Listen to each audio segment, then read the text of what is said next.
Yes, Speaker. My lady, please can I call Professor Anne John? I do solemnly, I do solemnly, sincerely and truly declare and affirm that the evidence I shall give that the evidence I shall give shall be the truth, shall be the truth, the whole truth, the whole truth, and nothing but the truth. and nothing but the truth.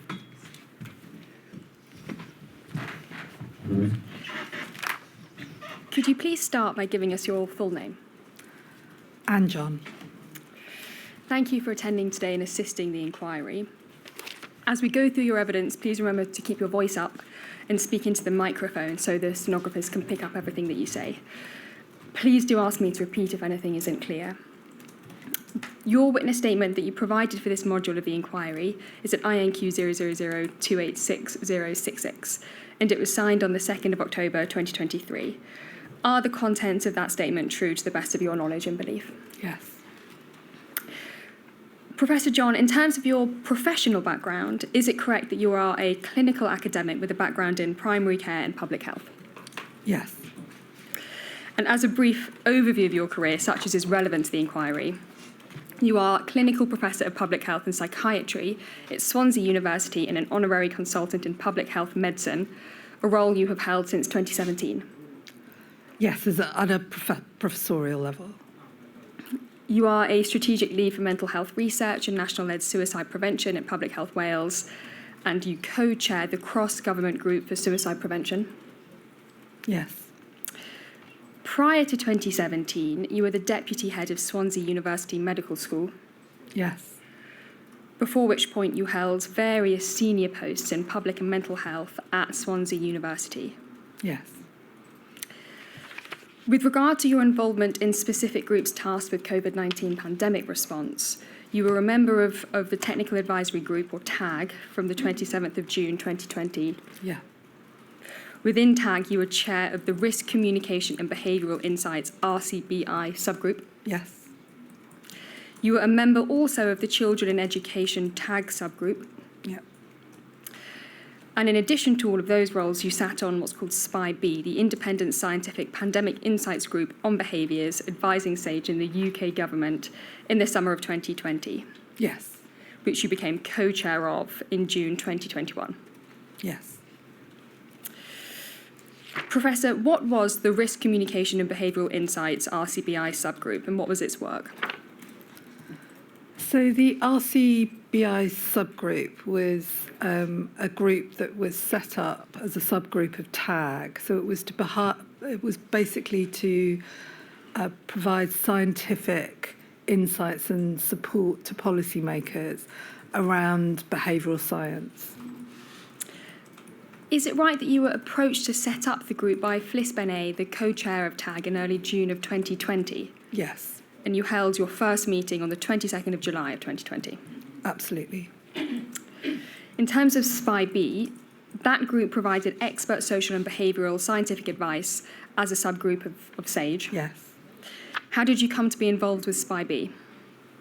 So initially I was invited by James Rubin to sit on the group. Then when SPI-B developed a coordination group, so that was sort of a smaller group of scientists and then a wider group that we would draw on. I was on the coordinating group. And then when James Rubin and Lucy Yardley stepped down as co-chairs, I was invited by Professor Brooke Rogers, to be co-chair of SPI-B. To ask you about the timings, you have told us that you were approached to chair RCBI in Wales on the 2nd of June 2020, and the first meeting of that group, as we've heard, was held on the 22nd of July 2020. On the other hand, the inquiry understands that SPI-B, as a general group, was stood up on the 13th of February of 2020, although I appreciate that you might not have been a member in that initial formation of SPI-B. After becoming the chair of RCBI, were you able to gain any understanding at all about why the RCBI had not been set up earlier in the course of the pandemic? It's very difficult for me to comment because that was also very close to the time that I'd become involved with TAG as well. So I'm not sure what the thinking was before that. But I guess what I would say is that as as soon as I was invited and we'd pulled all the members from diverse disciplines together for RCBI, we had a very active role in feeding into TAG.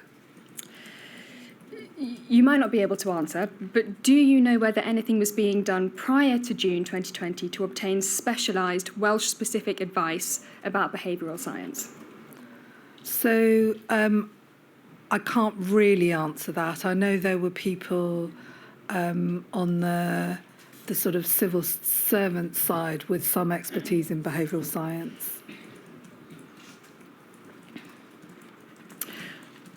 Do you think that it might have helped had RCBI been set up earlier than it was? I think one of the things that the pandemic has really highlighted, and it was absolutely pivotal prior to the advent of vaccination, is how important behavioural science is. So understanding, so this idea that you can tell people what to do and they'll do it, is naive and antiquated. And I think, the importance of behavioural science has been absolutely highlighted during the pandemic. Understanding people's, motivations, their capabilities, their understanding and awareness about risk, the limitations in their lives to enable them to follow rules, and the impacts of inequalities was absolutely highlighted.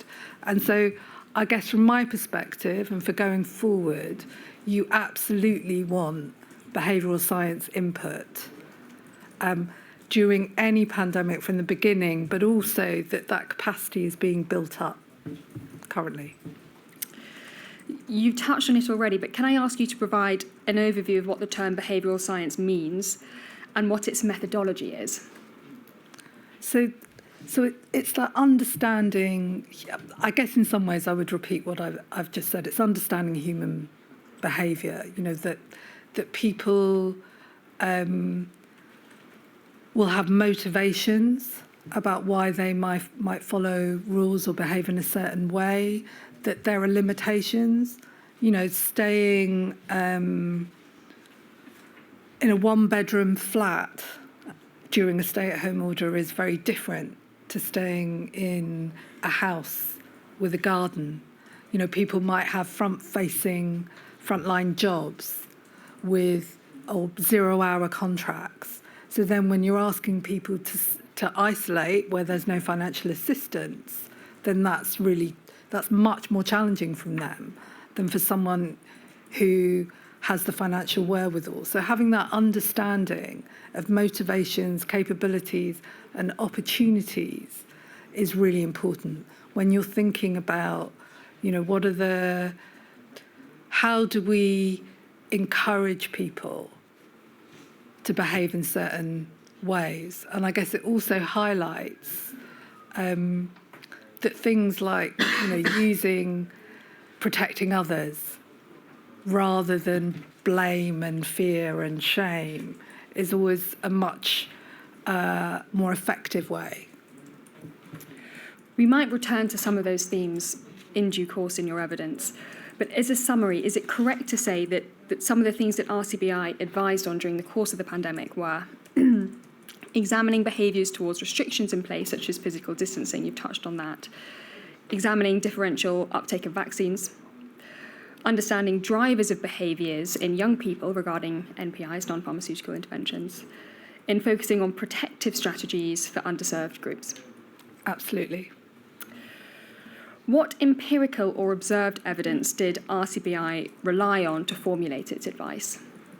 So, for the most part, in a pandemic where lots of the things that the science that we were relying on was being generated and evolving as time went on, the sorts of things that we were relying on were mainly surveys. Some of those surveys were what we call panel surveys. So they try to be as representative as they can be. But it's all self-report. And the issues around self-report is that, it's not that people lie. It's that sometimes, you know, when I was a GP, if I was asking someone how much do you drink, those answers can be very different to what someone's actual consumption is, for all sorts of reasons. So self-report was absolutely, so those sorts of surveys were absolutely important in a situation where we didn't have the evidence, but I guess we know that they're quite biased. And going forward, it would be really good to have what we call empirical evidence, so also being able to see what people actually do rather than what they say they'll do. You describe in your witness statement that both the RCBI and SPIB preferred what you call a facilitative and/or enabling approach rather than a directive approach.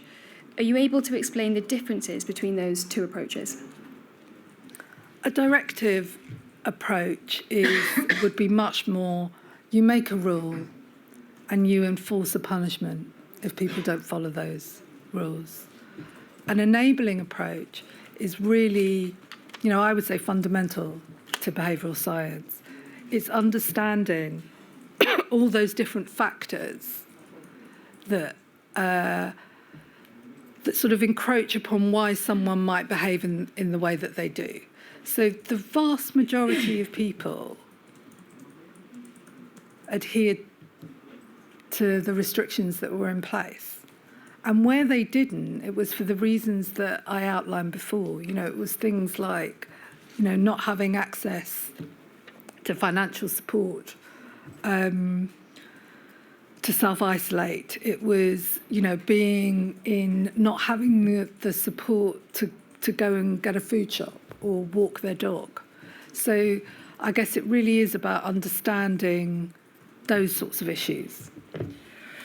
Moving to RCBI and how the commissioning process worked for that group, how did that process work? Did commissions come from TAG or did they come elsewhere in the Welsh Government?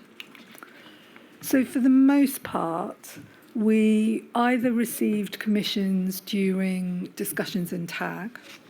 So I do remember, you know, in a particular instance, I remember about moral injury in healthcare workers. That was a discussion that happened in TAG. Other times we would hear from the Secretariat what questions were being asked. Were you able to set your own priorities as a group, or did these always come through TAG or through the Secretariat? I think I would say that we were in some ways able to set our own priorities because we were such active members of TAG. So we were able to bring issues up. Did you at times provide advice on issues where advice hadn't been requested, but you felt that advice was necessary? I think that where we were, you know, so a good example is young people. That where them, you know, something might be touched upon in TAG, we would be able to say, we'll go away and do some work on this. So, Professor, you used the expression moral injury. I don't think everybody knows what moral injury means. Could you just give a short explanation?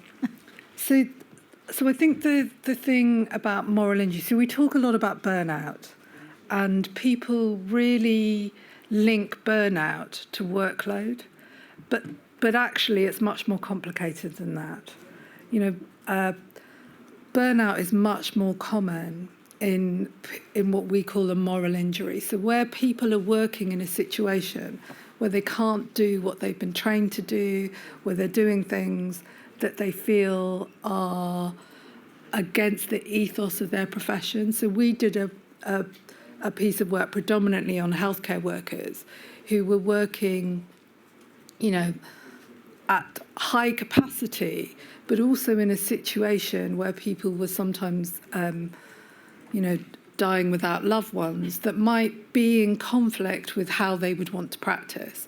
So we were highlighting that it was not just, and most of the evidence on this issue comes from combat zones. So we were looking at the evidence that existed to apply it to the sort of morale in the healthcare and social care sector.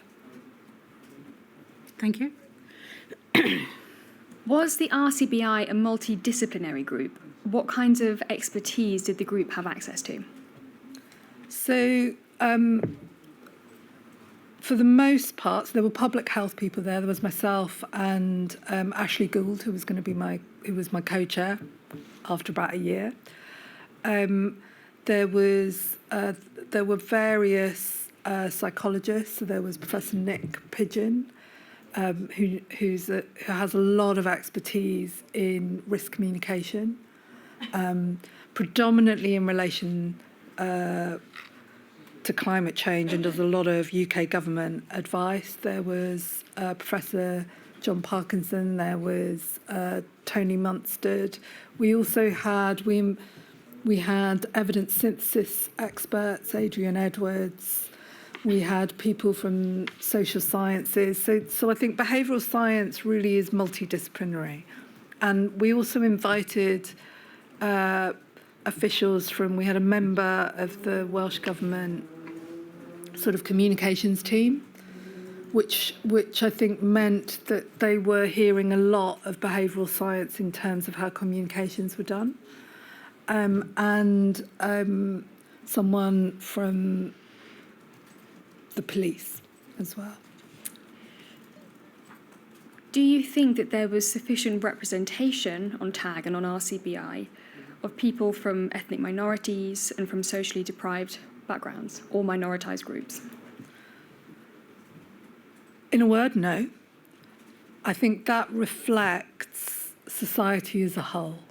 So if you look at the composition of professors around the country in every university, representation from, people from ethnic minorities or more socially deprived backgrounds, even representation in university of people from deprived backgrounds is not great. So I do think we had the best people around the table, and the way that looked and was the composition of it reflects society as a whole.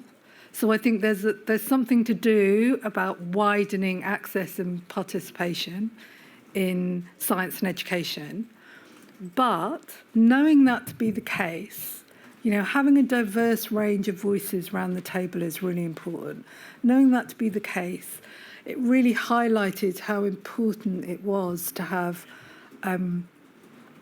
co-production, be going to groups of people from, ethnic minorities, from more deprived communities, to really understand how they felt about interventions being discussed. So that sort of focus group work, which was going on to some extent, but also that co-production and co-development of interventions is really important. I now want to ask you about coordination and divergence of policies between the UK and Wales. Please can we have displayed on the screen INQ 000384805, and can we see the email that was sent on the 12th of May 2020 from Professor John Watkins, who is a professor of epidemiology at Cardiff University and was a member of the policy modelling subgroup of TAG. Email sent at 12:17, second paragraph down. I find it quite alarming that the four home nations are not marching in step in addressing the challenge of exiting lockdown. From a scientific point of view, the epidemiology of this disease does not warrant this differential approach, and therefore I am concerned that opinion is diverging.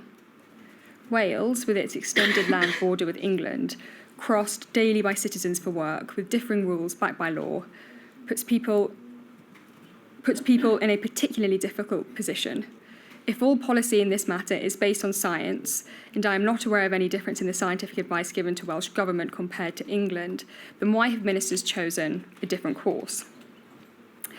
Professor Watkins's concern was that rules were putting people in a difficult position.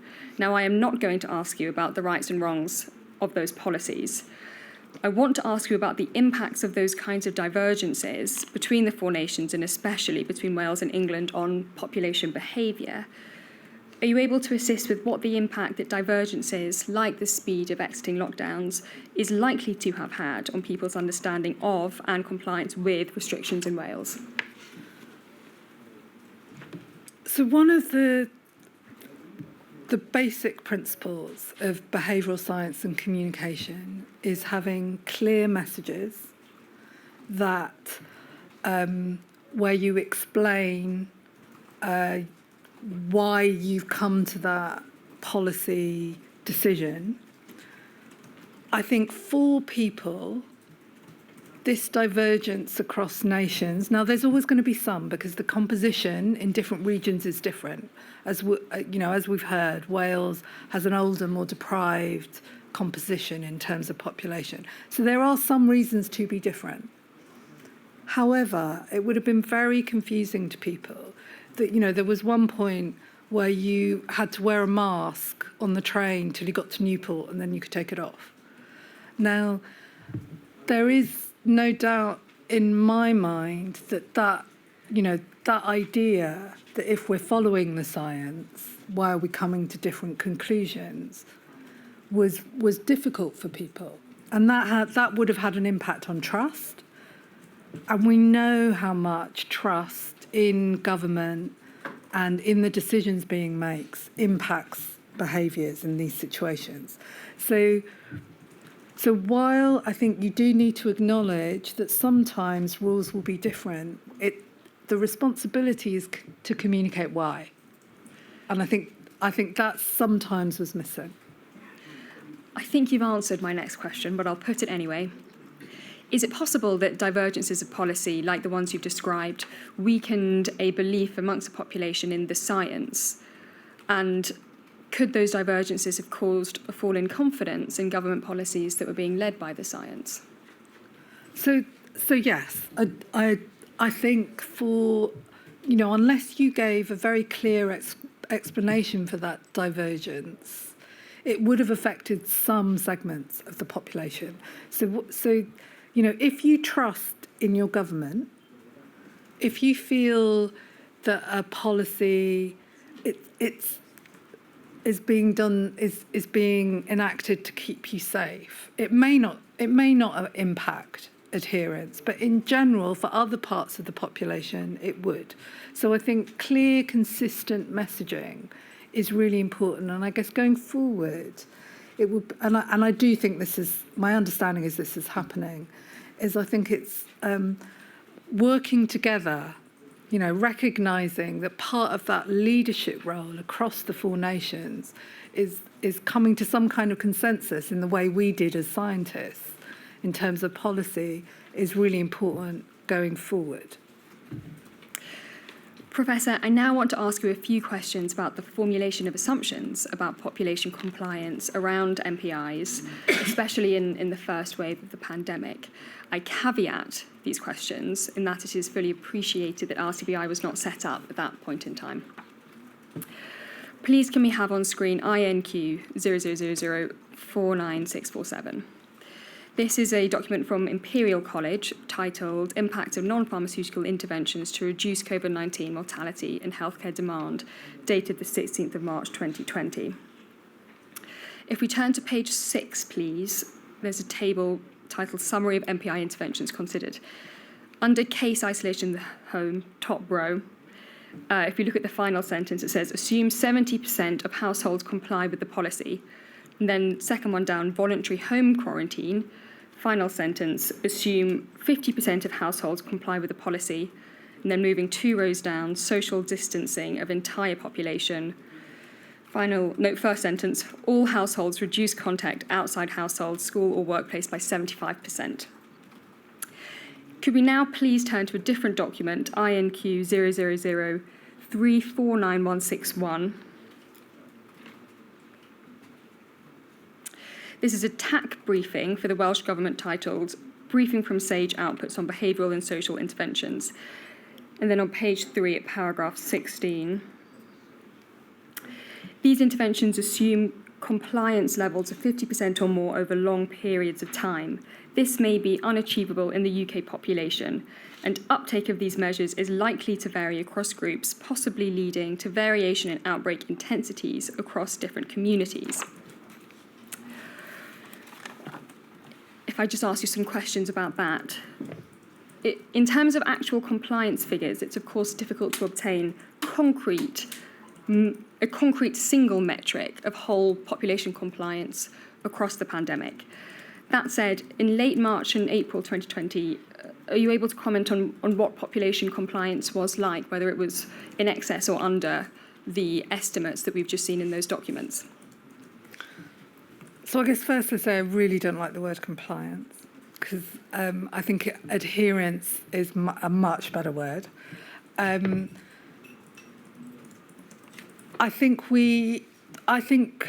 the vast majority I think these are probably underestimates at the time. Now, I think when for the sort of modelling that was being undertaken then, they're actually being more conservative. So they're basing their assumptions on lower levels of adherence than I think actually we found. I think the issue around that is that it's sort of, I think we didn't make the most of and absolutely underplayed the public's,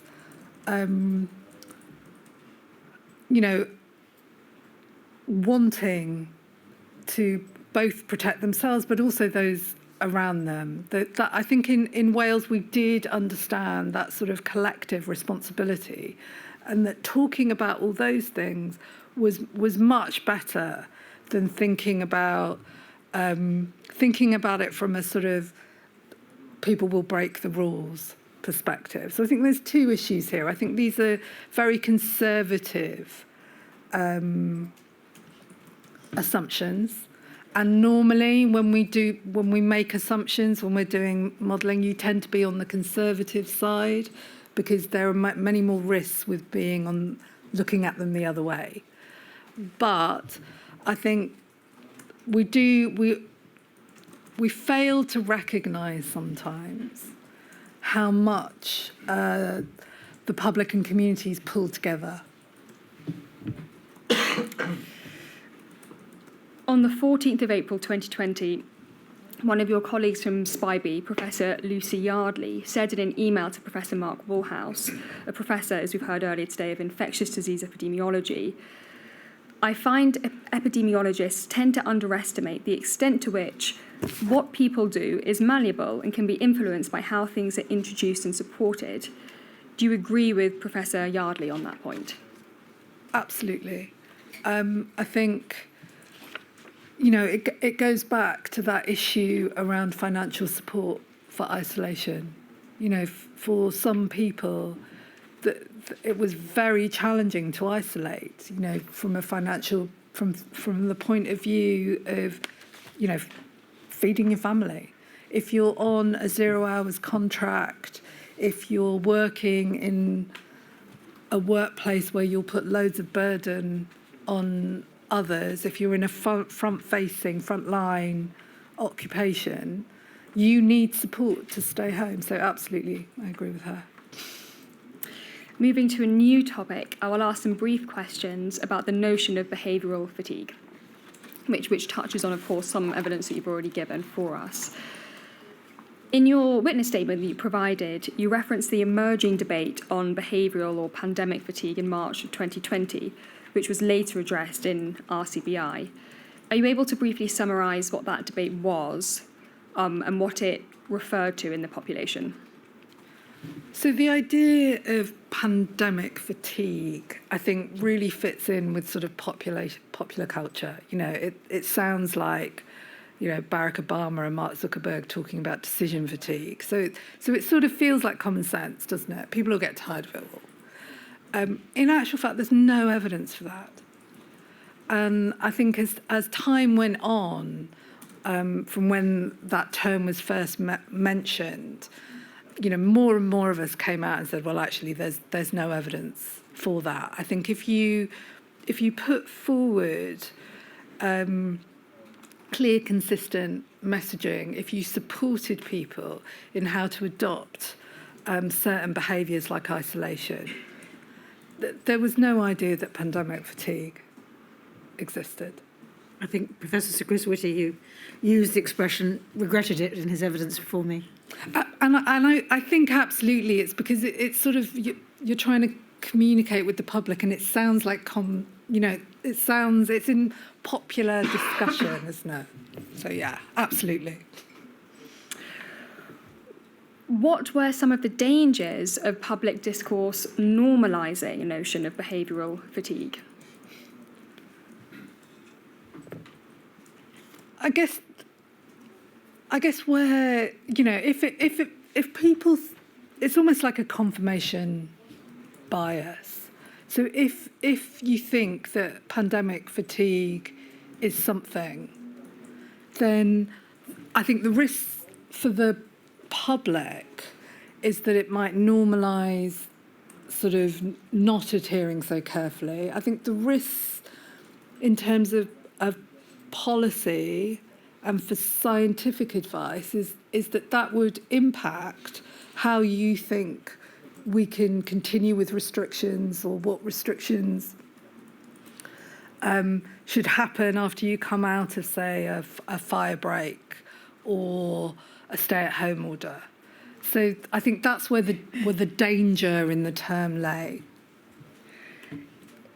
In your view, and from your experience working in TAG and on RCBI,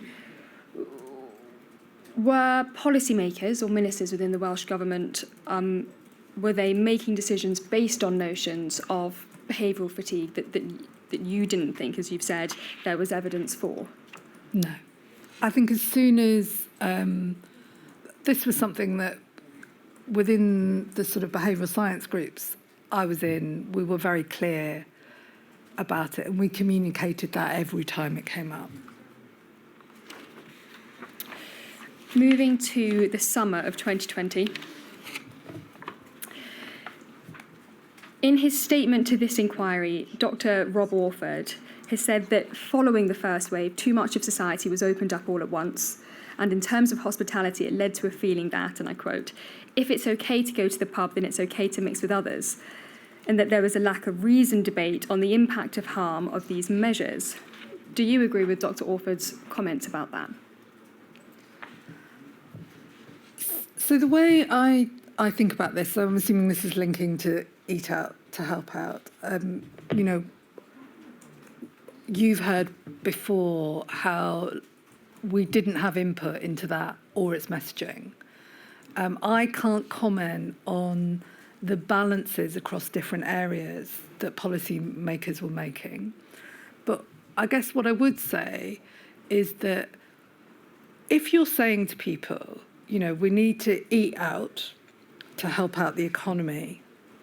Now, when you're thinking about people's motivations, the economy might not be the most important thing to them. It might be the mental health of their grandmother. It might be their own sense of loneliness. So if you can do things for one reason, then you can do them for others. So it absolutely would have affected people's behaviours. Moving slightly forwards in time, just briefly, TAG published the paper Behavioural Insights to Support a Post-firebreak Wales on the 29th of October 2020. Did you or the RCBI feed into that paper? Yes. What was the purpose of the paper? What was it designed to achieve or to support? So the firebreak in October was a sort of a short 2-week stay-at-home order. And, when people are coming in and out of different restrictions, it really is about thinking about how do we do that and maintain behaviours. And so it was really thinking about issues like the financial support, giving people. So one of the things that we, struggle with, everyone, is like risk perception and risk communication. And your perception of risk feeds into your behaviours, but it's really hard to communicate. Like the radiation from flying in an aeroplane is the same as having 10 almonds in your pocket. It's that's the sort of way that you try and communicate risk. And I guess it was highlighting as well how people could as restrictions eased, go forward into certain behaviours, but understanding how they could maybe do that safely, or how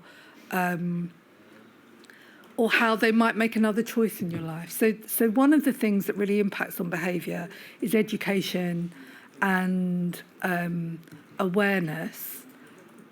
And also, I think we could have been better. So I think for policymakers, you like to give certainty, because giving people certainty, you sort of feel that feels like a good leader, and that feels like we're keeping people safe.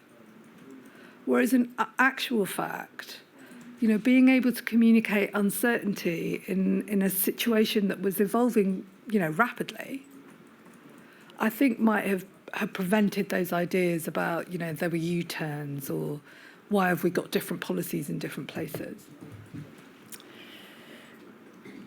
Going back to the summer of 2020, we know that RCBI wasn't set up when restrictions began to ease in Wales in 2020 after that first wave. But do you think it would have helped if the kind of work that you did later on in October on risk awareness and communications in that tag paper could have been done following the first wave? Would that have assisted in the manner in which Wales unlocked from lockdown? I think, in keeping with what I said earlier, I absolutely believe, and I think it's fully acknowledged now, having behavioural science and all those disciplines input into these sorts of changing restrictions was important and would have been important. Moving to my final topic, underserved groups and ethnic minorities and data on them and their representation. You explain in your witness statement that the pandemic highlighted one of the underpinnings of public health that is often overlooked, and you go on to describe how usually groups who are underserved and vulnerable are largely hidden and unlikely to impact the health of others. But you say this changed during the pandemic. Are you able to just expand on what you meant by that? So we all think that things like the data collected by hospitals, or the data collected in schools, or even the census, gives us true facts. If you work with data, you develop a healthy disrespect for it. One of the things that really came out in the pandemic, and I think has been transformative, is that there were things that we could not count.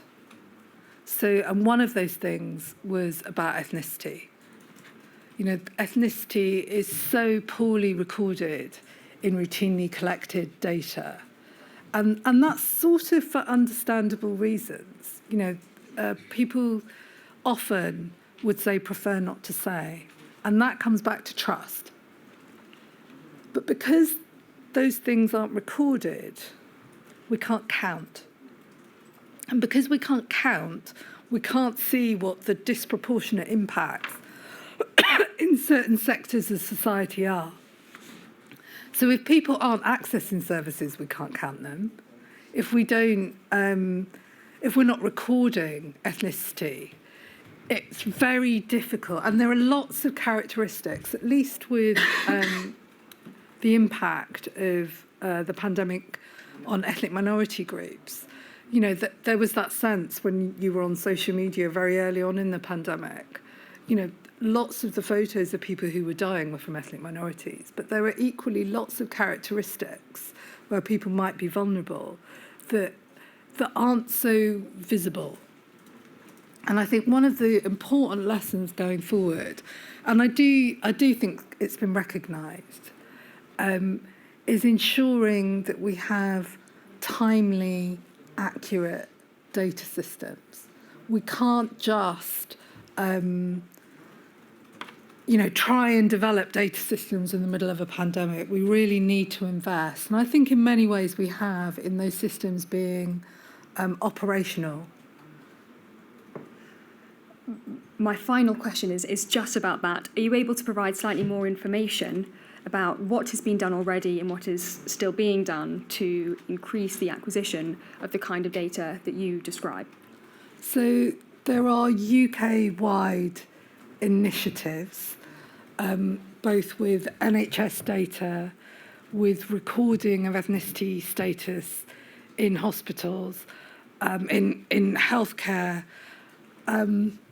There's the idea of recording ethnicity on death certificates, but recording on death certificates of things like occupation and ethnicity can be quite poor.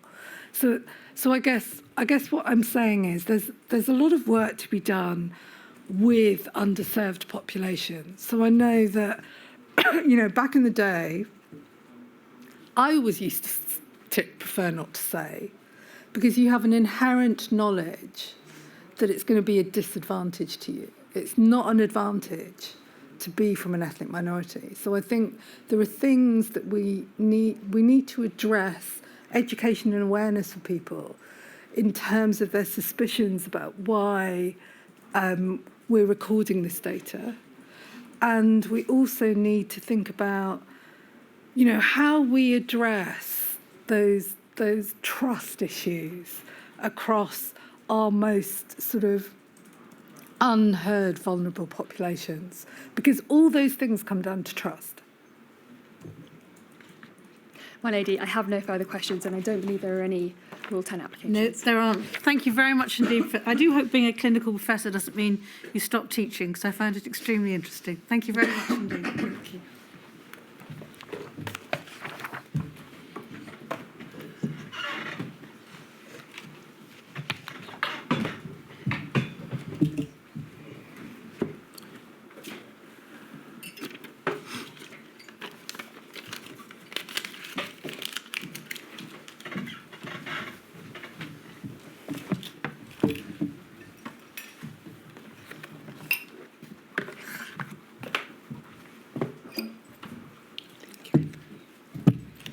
If I can call Professor Michael Gravener, please. If you'd like to repeat after me. I do solemnly, I do solemnly, sincerely and truly sincerely and truly declare and affirm that the evidence I shall give the evidence I give shall be the truth, shall be the truth, the whole truth, the whole truth, and nothing but the truth. and nothing but the truth. I hope we haven't kept you waiting, Professor. Please take a seat, Professor. If you could start with giving us your full name, please. My name is Michael Brinley Gravener. Professor, whilst giving your evidence, if you can please keep your voice up so we can hear you, but also so your evidence can be recorded. If I ask you a question you don't understand, please do ask me to rephrase it. And thank you again for coming and assisting the inquiry this afternoon.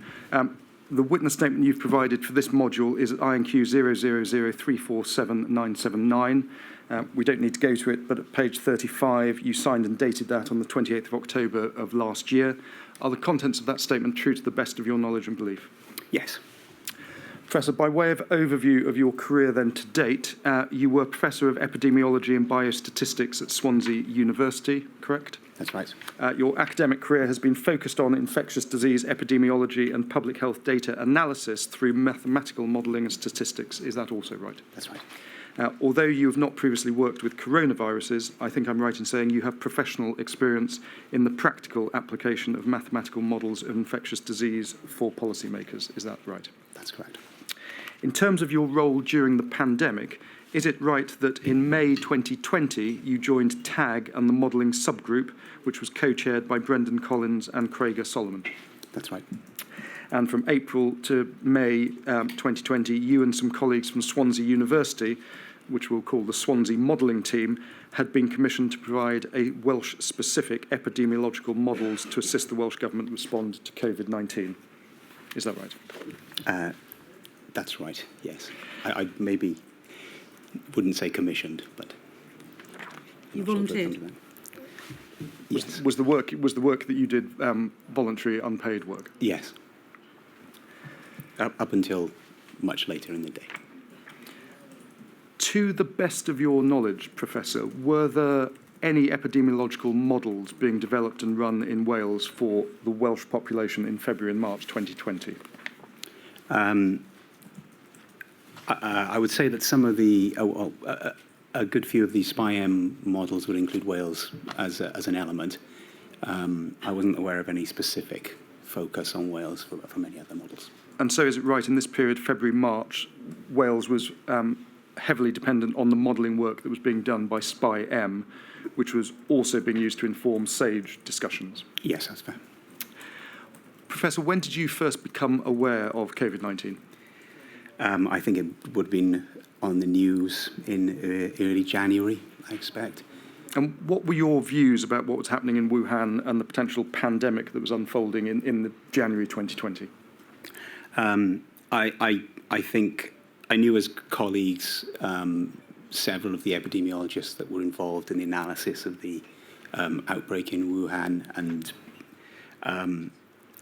I read their reports as they were coming out in January. So I followed it quite closely because of my background and because of my links with some of the people working on it at that time. So I think I was fairly up to date with the evolving situation and the potential concerns, because I could see it in being conveyed by colleagues. But obviously at this point you had no formal role in advising the Welsh Government. You were entirely independent. That's right.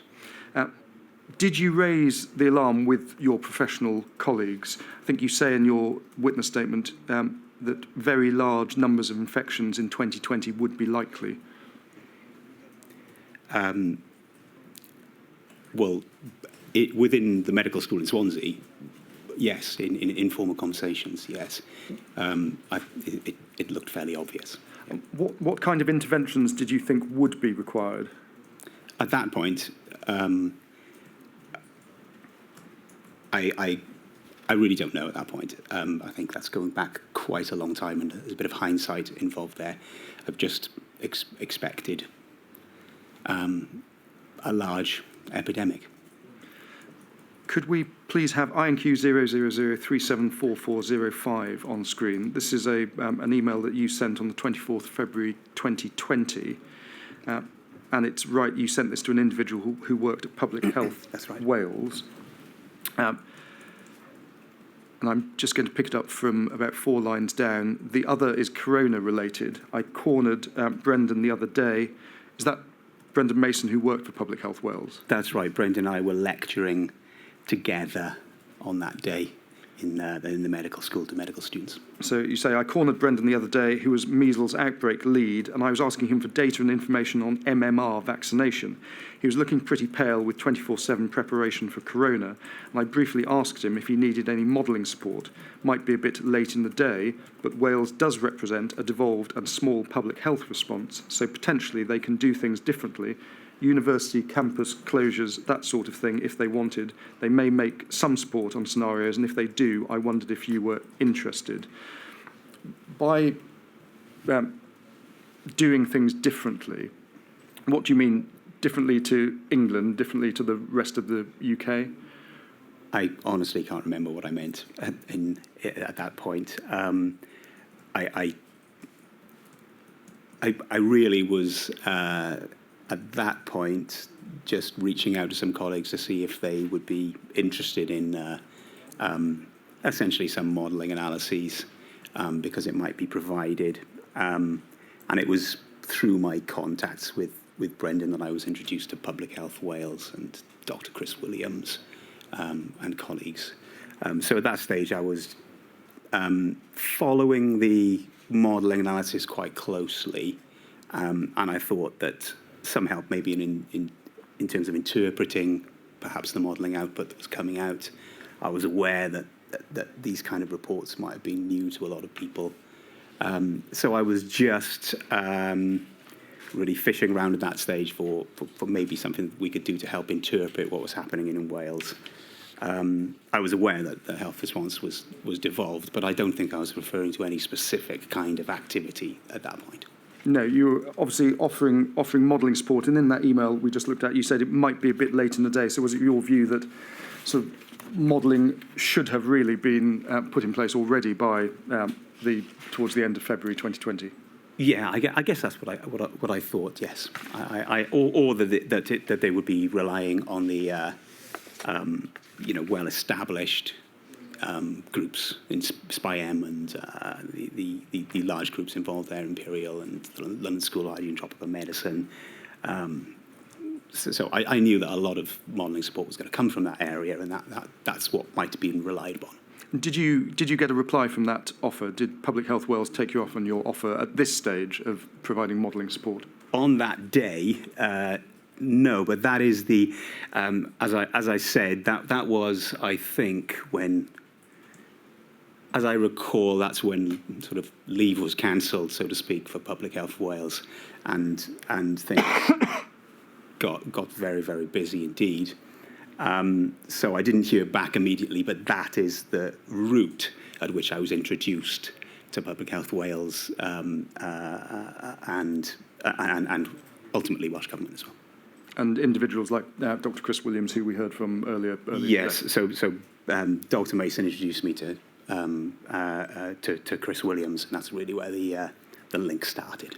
On the 14th of March, you sent an email. Perhaps we can have it up, INQ 000374409. You sent an email, and I think you sent it to someone who I understand is a mathematical biologist. You say, all gone a bit bonkers here, control via natural herd immunity, ? I think they will backtrack on that. No evidence on duration of immunity, no evidence on long-term respiratory complications of survivors by age. Don't understand why. Massive investment in the surveillance and testing of the obvious route into the country via half-term ski trips.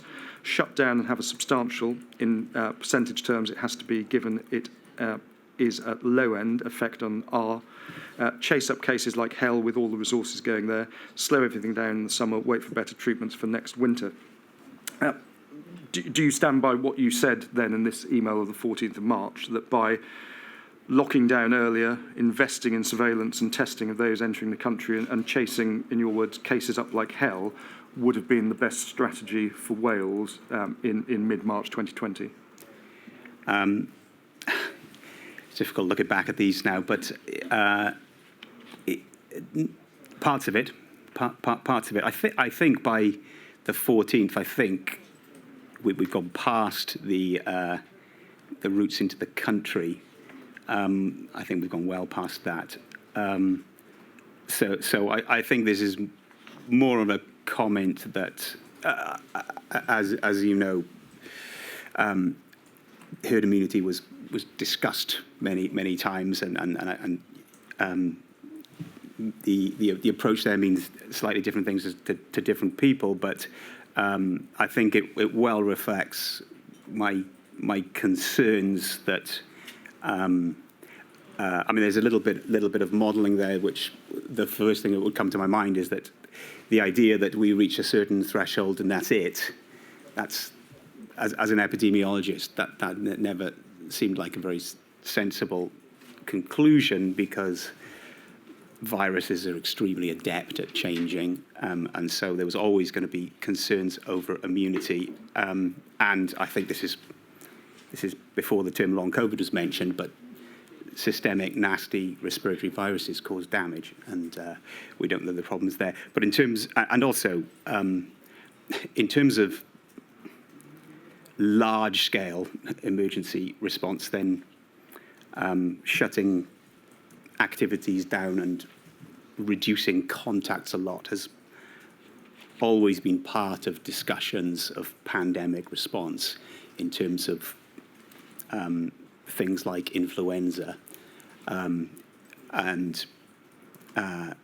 in worst case type scenarios, then shutting down and waiting for vaccine improvements in terms of influenza is a discussed option. So it seemed that we were very much at that point in mid-March.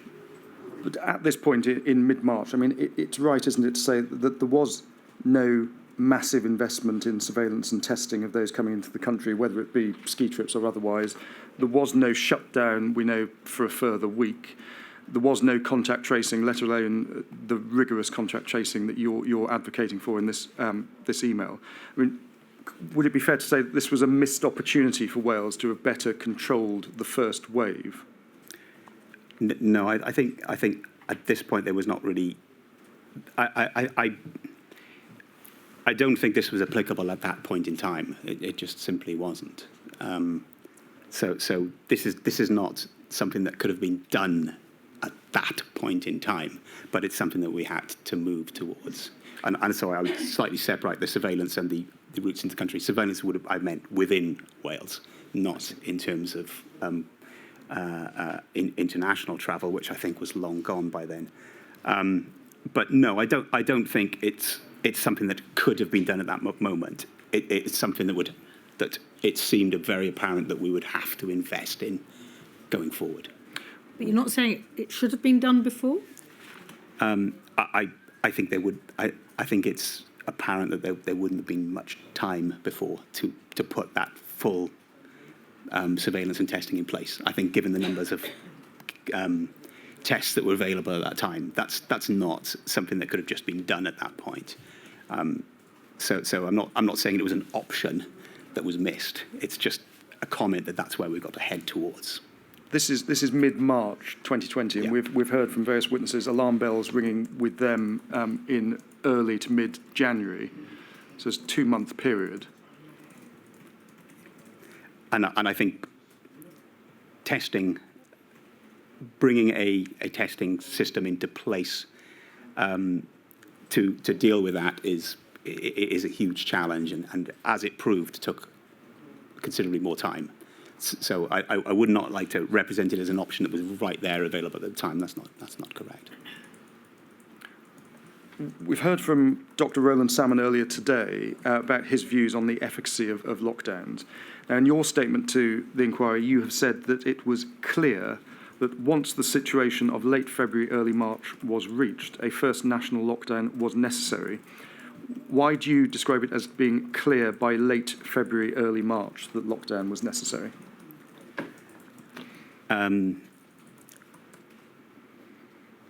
Well, there was very little.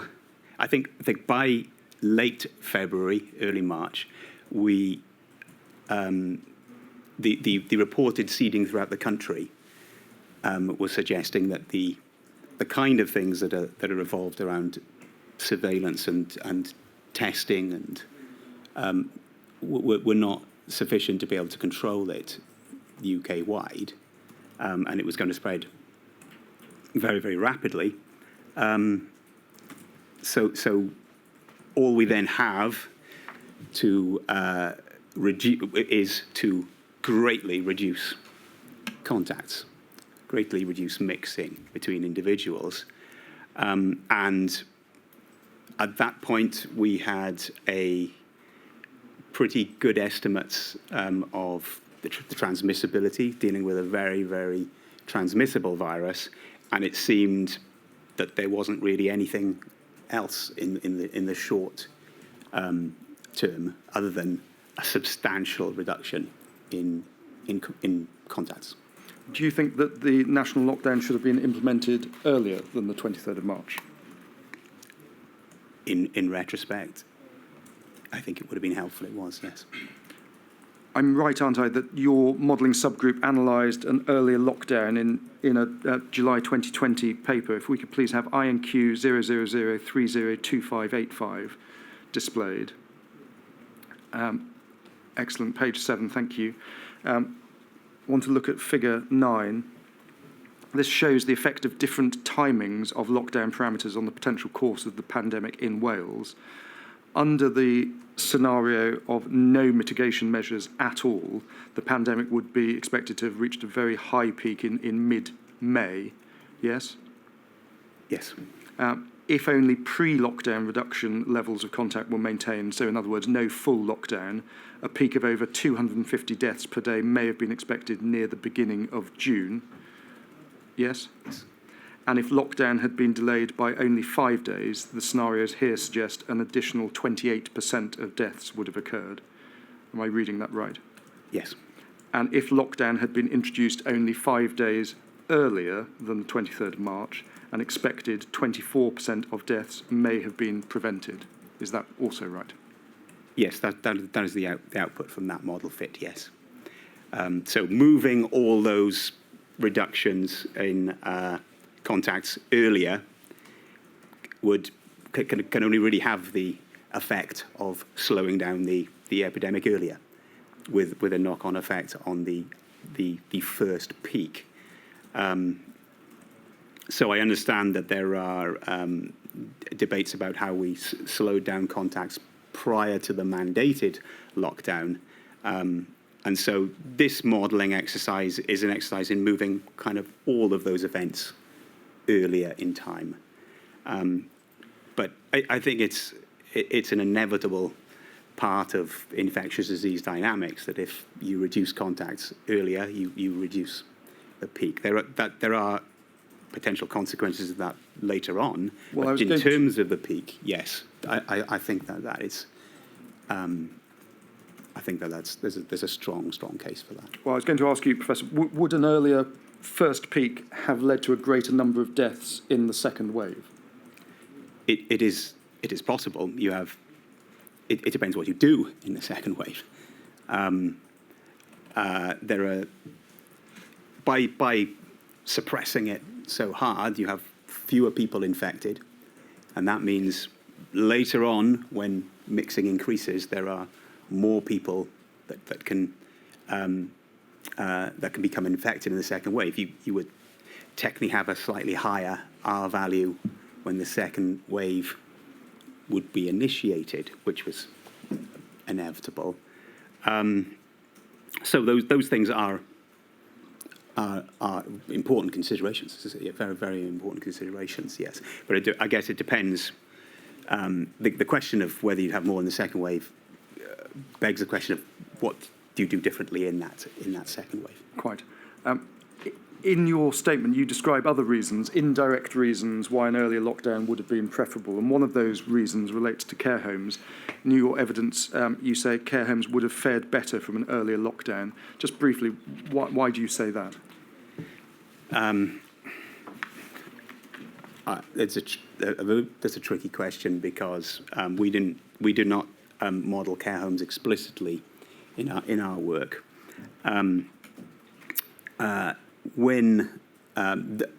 Many of these models work better on a large scale, a large population scale.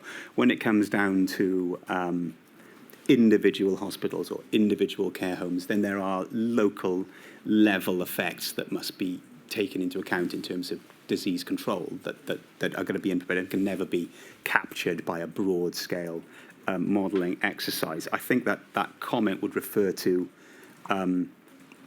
the fact that the late lockdown meant we had a very high prevalence of infection throughout April and early May in the UK, and any effort to keep an infectious disease out of a risky environment such as a hospital or a care home is more difficult if the prevalence in the community is higher. So we've since looked at the relationship between the prevalence in the community and risks in care homes, and there is a significant association between the two in that clearly infection control is likely to be easier if the prevalence in the community is not so high. So by keeping that prevalence, maybe it's something we'll come back to later, but by keeping that prevalence at a lower level, there are consequences of having a high dealing with a high prevalence. And I think the infection in the hospitals and the infection in the care homes, which don't follow these epidemic curve exactly, they show different problems with infection spread in these environments. And I would say that one aspect of that link would be a high community prevalence. Professor, I just want to change topics, if I may, and talk to you about the imperial influenza model. Sure. The evidence heard in Module 2 confirmed that the earliest models created in the UK to deal with the COVID-19 pandemic were created by SPY-M using the imperial model. That's right, isn't it? Yes, amongst other models, yes. And you've described in your statement how the imperial model had been developed for influenza. And it's right, isn't it, that there are advantages and disadvantages of relying on a model that has been developed for a different disease. So on the one hand, you have the advantage that the model is available for use rapidly. On the other hand, the imperial model, being based on influenza, has different epidemiological features that were less relevant to COVID. Is that a fair summary? Possibly, I would put a lot more emphasis on the former. So I didn't consider... On the advantages, the yes, positives? I didn't consider it a weakness, really, at all, because it was certainly very, very convenient that these issues had been thought about at a large scale, at a geographical scale, and a lot of the impacts of disease spread had been built into them. And then changing those models to reflect, for example, the different incubation period or the different infectious period of a different virus is something that can be implemented by an expert team like Imperial very quickly. Let me just put to you some of the comments that Professor Mark Woolhouse made about the disadvantages of the imperial model and see what you agree with and what you disagree with.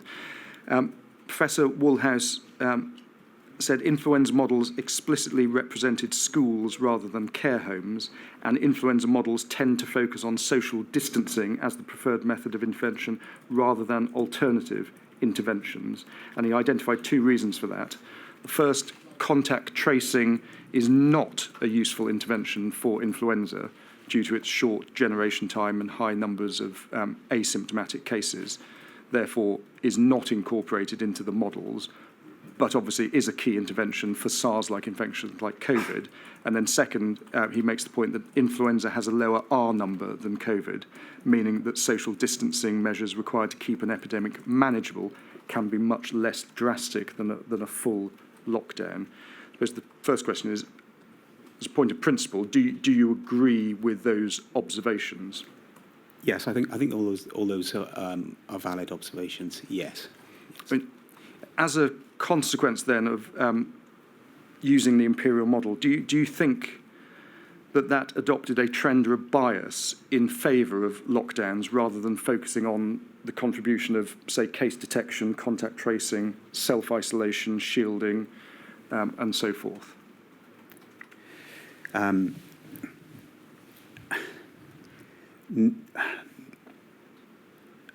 not sure how one follows through the other. I mean, the models can't include all the important factors. They are always a simplification of reality. So I think the major drawback would be not having explicit care homes and that route. So that is a problem. And so I agree with those issues. I think that they don't necessarily flow from choosing that model as the starting point, because all these models were greatly developed over time. But choosing this model as a starting point, I don't think that was problematic in that sense. It was identified very quickly over time what needs to be changed and added. Contact tracing, for example, was analysed by several modelling groups very, very early, and models and papers were published on that in, I think, late January, early February. So some of those issues were being addressed quite early on, some but not all. Now, although you were not involved with the Welsh pandemic response at this period of time, are you able to comment on any concerns that the models were London-centric or followed a pattern too closely pegged to London?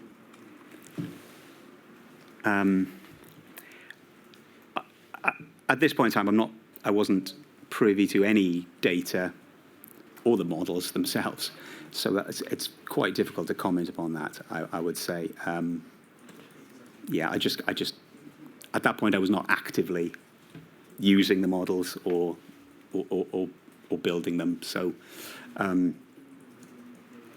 think. Do you mean London-centric in terms of data, analysing the outbreak in London? Because they weren't in any way confined to London. Well, let me just put to you some comments from one of your colleagues on TAC and the co-chair of the modelling subgroup, Craig Solomons, who's commented that the approach of trying to use the imperial model crudely adjusted for Wales' population size provided results, in his word, of poor quality. And that his reasons, I'll give you the 3 reasons and then ask for your whether you agree with them. He said that because models were ceded to Wales rather than England, they could not account for differences in Welsh demographics, differences in Welsh geography, rurality, socio-economic factors, population movement, and also different timings and durations of NPIs. Okay, so there's several points there, and I do agree with some of them, I guess. So I don't think it's a problem with the models. It's more the kind of questions you're asking from the models. And I think they would be a little bit less Welsh-focused by these groups, which is perhaps not surprising. So I think it's not the models themselves, no. It would be perhaps your last point in terms of if slightly different timings are involved. The seeding of the models is a reasonable point. Wales getting in infections slightly after large parts of England means that at any point in time you might be at a slightly different stage of the epidemic. So having the ability to use those same models but in the Welsh context gives you a little bit more insight, I suspect. Now, you say in your statement that it was clear by the end of March that a Wales-specific model would be required, and we'll explore after the break in a moment the development of the Swansea model in the spring and the summer of 2020. Did the lack of a Wales-specific model increase planning uncertainty in Wales? I think what I meant by required was we've been asked to do it. So I don't think. So not, in your views, not needed. I don't think I would have known at that point. So when I said required, I meant we were required to do it because we've been asked. Understand. My lady, if that's an appropriate point Yes, to take a break. certainly. I shall return at 3 o'clock. All rise.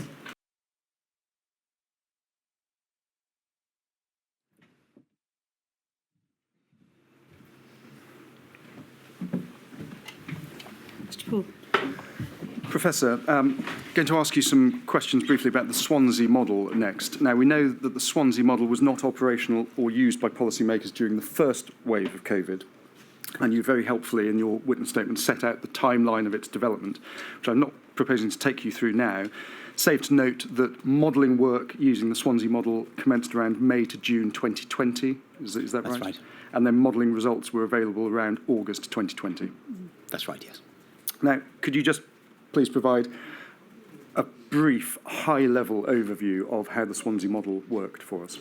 It's probably worth saying that there's not one model. In the intervening time before we developed the Swansea model, we provided lots of small modelling analyses and questions and developed lots of different models over the period, probably 10 or 15 different models, but the main model we used, which was labelled the Swansea model, not by me,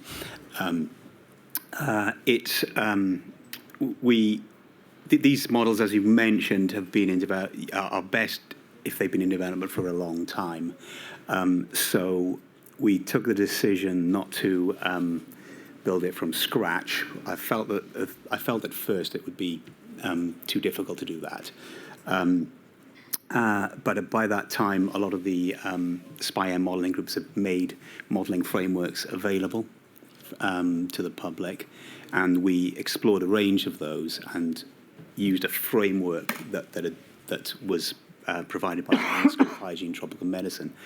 And then that's the model that we adapted for Wales. On a broad level, it describes the transmission of a infectious disease within the 22 local authorities of Wales. So it's what we call a local authority level model. So the demographics are relevant to those local authorities, and then the results are collated on a Wales level. And that was the level where it was probably most appropriately used. But at the heart of it is a local authority SEIR type infectious disease model. And in terms of the uses of the model, is it right that the Swansea model played a role in modelling a range of key policy decisions? So if I just run through a few of them: firebreak, social distancing, self-isolation requirements, the reasonable worst-case scenario in autumn and winter 2020, the potential effect of the firebreak lockdown in October, November 2020, and also the return of children to school in 2020 and also 2021. Is that right? Yes, I would say so. I think isolation-type models were probably based around contact tracing models, which were done separately. And I think you say in your evidence that the RT estimate alone is not sufficiently robust to inform decisions. What other factors would you be expecting policymakers to consider? I think I'm referring there to the R value is crucial in terms of the direction that the epidemic is taking and how fast, but it has to be put in the context of at the time. I think I would be referring there to the prevalence. So if for example there was an RT of around about 1.4, you might expect a doubling time over about 10 days, which is useful, but the situation there has to be related to the prevalence. So, for example, if there were 100 cases a day in Wales, which at times would have been a relatively small number, this would indicate that in a week or so you might expect 200 cases per day. But if you're in a situation where the prevalence is already 1,000 cases a day, then in a week or so there'll be 2,000 cases a day. And in absolute terms, the growth rate's the same, but in absolute terms it makes a very big difference to the impact of that. So the impact is not directly from RT, it is combined with the overall prevalence. I understand. I'm going to ask you about some of the modelling then that the Swansea model was used for. First major event I want to touch on in the summer of 2020 is Eat Out to Help Out. Now, we know Eat Out to Help Out, that was introduced between 3rd of August and the 31st of August 2020. So the Swansea model was up and running, could have advised policymakers on how Eat Out to Help Out would impact transmission and impact on hospitality and deaths. Were you consulted on the Eat Out to Help Out scheme or asked to model any of its effects? No. Can you help us? What was the community caseload of COVID-19 in Wales immediately prior to 3rd of August 2020? I couldn't tell you exactly. It was very low at that point. I think it was very low. Low. And how would the removal of many MPIs affect the position in June, July 2020 as restrictions eased? Well, it would increase the RT value, and we would return to an exponential growth of the epidemic. In your opinion, did the Eat Out to Help Out scheme accelerate the arrival of the second wave in Wales? I haven't seen any analysis of that, and we haven't conducted any analysis of that ourselves. So I can't really comment on that. I think we also anything need that. Sorry, I'm sorry to interrupt. You carry on. I would just say that anything that increases close contacts in a risky situation is going to increase mixing. Anything that increases mixing is going to increase RT and accelerate the arrival of the autumn wave. The extent to which it happened, I really don't know. I think that's consistent with evidence I've heard in a previous model, and I should also say that Rishi Sunak, who introduced the policy, indicated that Eat Out to Help Out was meant to be conducted in a COVID-secure environment. So I don't know how one can factor that into modelling calculations, but you haven't done them anyway, so thank you. Moving on to the autumn 2020 and the firebreak, you describe in your statement that it was clear by the 11th of September 2020 that the R number in Wales was above 1, At this time, a TAC report, I think, referenced a SAGE R number for Wales as between 0.7 and 1, and stated that the current R number was higher than this suggests. Why do you think it was higher than suggested? Well, one thing to say is that the published R numbers were always lagged by in the order of 2 to 3 weeks, depending on where you really look at it. This is because the signal that we observe for any changes to transmission, say an increase in transmission, are cases and hospitalizations and possibly deaths. And these do not occur at the time of infection, they occur after a delay. And that delay could be in the order of 2 weeks. On top of that, there is a delay from the last data point that you had before you estimated RT, which could add a few more days to that as well. And then there's potentially a delay in communicating that advice. So it all adds up to the most up-to-date R value really reflects the situation a couple of weeks prior. So if you want to make a comment on today's R value, then you really have to look at the trends that you've seen in the past and any other knowledge you have about mixing. So if we were in a situation where we see the trends in R increasing, and on top of that, perhaps some other areas of the country sitting on SPI-M would be reporting R values above 1. So you can see trends there. But on top of that, if in terms of behaviour, the only thing that's really happening in terms of that there's not controls on not so many controls on social mixing, and schools have gone back and other activity is going on, then it would be a very reasonable conclusion that the R value was above 1 at that point.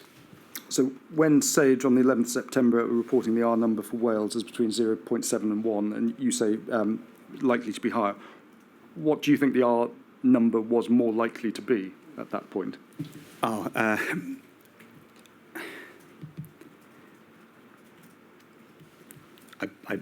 possibly could have brought that information with me, but I think we were headed. I think it was in the order of 1.2, 1.3.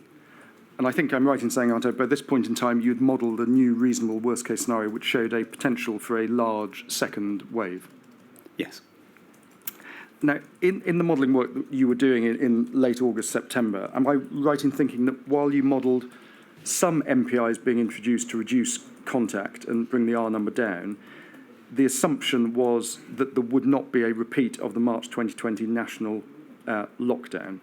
Is that right? In the reasonable worst case? Yes. Yes. Where did that assumption come from, that there wouldn't be a repeat of a national lockdown? I think that would come under the remit of the reasonable worst case that we were asked to model. So it would be the situation in August or September. This amount of behaviour, where is this taking us? So it's I mean, there are various different uses of the models, and modelling explicit policy, such as introducing restrictions in movement, etc., would be part of a scenario modelling. In terms of the reasonable worst case, I think the remit would generally be, if things stay as they are, where are we heading? It can possibly take into account some changes over time.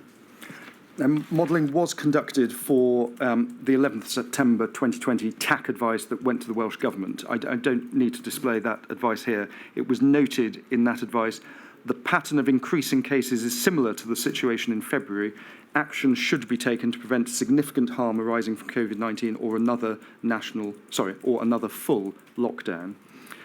Then again, that was the 11th September. On the 18th of September, TAC advice, if we could have that please displayed, 000222823. As we see there, to the 18th of September 2020. If we could look at page 2, the first bullet point, please. The epidemic is evolving rapidly across Wales and the UK, meaning that estimates become out of date very quickly.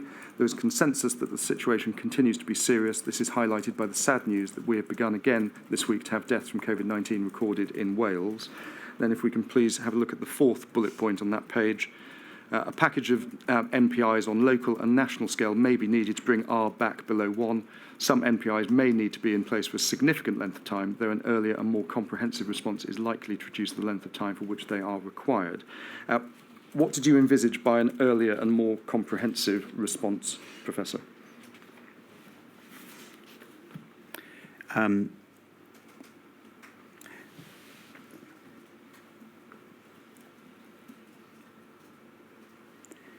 So again, the earlier that you act, you're acting at a lower prevalence, and the degree which you suppress it then takes you down to an even low prevalence. So in terms of buying time, from that sense, acting earlier suppresses it to a lower level and delays the next action. Waiting longer means you have to either act more severely to bring it down to very low levels, or you are acting to bring it down to a somewhat lower prevalence from which it will return as well. I think the important thing at this point in time is that we estimated how many people had been infected in Wales during the first wave, and it's not a very large number. It's maybe 6-7% of the population at most, and it just left a huge potential for growth, which is reflected in the reasonable worst cases for the UK as well. The situation is not quite the same because the R value is generally much lower than it was in March. And that's because of the understanding of isolation and test and trace, and just general realization that you shouldn't be spreading a virus. However, the R value it doesn't need to be very far above 1 to be problematic. And I think, this is sometimes difficult to communicate, but an R value of 1.2 doesn't sound much different to an R value of 1.1, but very approximately in terms of contacts, you have to reduce your contacts by 20% from 1.2 and 10% from 1.1 approximately. So it's twice as much effort. So twice as much of a reduction in contacts required just for small changes in R. So the potential was very, very much still there. And when you're talking about an earlier and more comprehensive response, is that alluding to potential for need for a lockdown or a firebreak lockdown? I don't know. I expect so. I didn't write this, of course. If we could, sticking with the same document, please, page 5 and then the third bullet point on that page, please.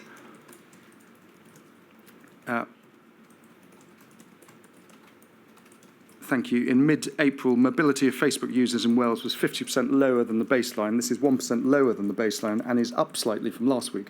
22% of Facebook users in Wales are staying put, similar to the previous week. In early April, around 45% were staying put. This was this was around 18% in early March. I mean, does this mean that in addition to the worsening indicators that we've just looked at, people in Wales were travelling more in September than they were in March, which was obviously likely to culminate in greater community transmission? Yes, possibly. I find it difficult to comment on this. I never analysed this data at all. Understand.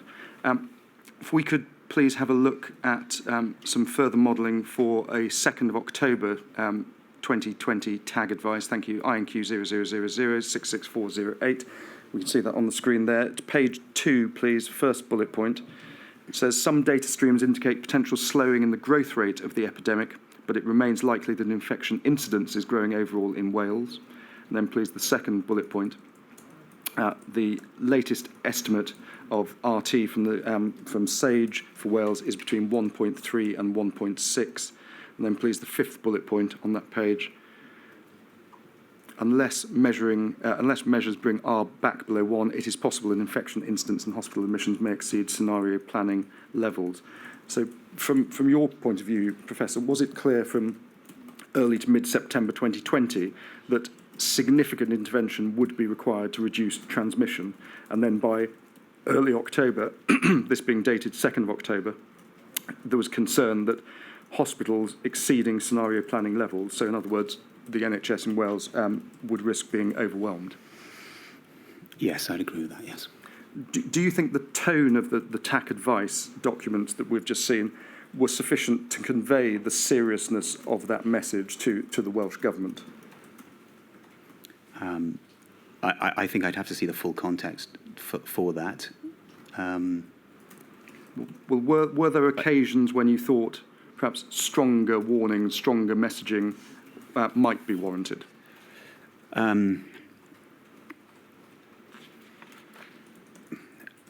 I don't think so. I don't think so. I think I think there was some uncertainty there, perhaps in terms of the estimates, and perhaps because we'd come from the period where the R value was estimated as being under 1, even though that was out of date. So I think there was a growing realisation here across TAC that we were heading towards interventions. Could you look at the first bullet point, Professor? I mean, if I were a politician reading this, some data streams indicate potential slowing in the growth rate. I think, oh, good, we're going the right way. Yeah. And I may not even focus too much on what remains of that sentence. Don't you think that should have been much more of an alert rather than, oh, we may be getting better? It doesn't sound very strong to me. Yes, I think it should. I think the second bullet point should have gone first on that, because I think by that point we were fairly clear that R was greater than 1. It's hard to remember exactly when this was written. When it was written and when it was dated might be two different things. Do you know who drew up the briefs and the reports? Sorry? Do you know who drew them up? No. I know that they would be circulated. Circulated for comments, yes. Professor, you describe in your statement that you were first asked to model a specific firebreak scenario of 2 to 3 weeks on the 11th of October. Were you surprised that that work was commissioned a whole month after you started raising concerns about transmission rates in Wales? Not really. Once again, I would say we weren't commissioned to do it. There was no commissioning involved at this stage at all. You were asked to. And the second thing to say is, it's true that we were asked to do the specific 2 and 3 week model. At that point, we'd previously modelled a range of scenarios. So it wasn't the first time we looked at that. So I think we'd been looking at firebreak situations elsewhere. Circuit breakers were being actively discussed in SPI-M and in many places. So that was not the first time we were asked to do it, and we had been preparing that before. I mean, did the fact that you were carrying out this modelling work entirely pro bono, I think until August 2021, did that have an impact on the work that you were able to do? Yes. We would have been able to do a lot more. So everything we were doing, the team at this point, myself and Professor Lucchini and Dr. Dawson and Dr. Bennett, we all had full-time commitment to our roles in the university. So if we could have been relieved of that, we would have been able to run more scenarios. I think we were quite keen on running additional models alongside. It's important to have an ensemble if you can. And we could have looked at more scenarios. We could have done more things. We could have possibly brought in more people as well, which would have been very, very useful. So I think a mechanism that could have enabled that would have been quite useful. I think it's an important point to make that in an emergency situation that there is certain expertise that does not necessarily sit in a standing capacity within government or within health services, and it exists in places like universities, and accessing that expertise is. I think is very important, not just from our point of view, but important. There's expertise in all sorts of the response, or the behavioural side, the genetics, and accessing a mechanism to access that expertise. I think is an important lesson we've learned, and yeah. So this was largely evening work. Yeah. That 11th of October modelling of a 2 to 3 week firebreak, were you surprised that you were asked to model a 2 to 3 week firebreak as opposed to, say, a longer, say, a 4 week or even longer firebreak? Yes, I've certainly considered this since. I wouldn't say I was surprised. We just did it. This is this is 15th of October. We have a question. We do it, and so I think just delivering that to a level of quality that we'd be happy with is what took our focus.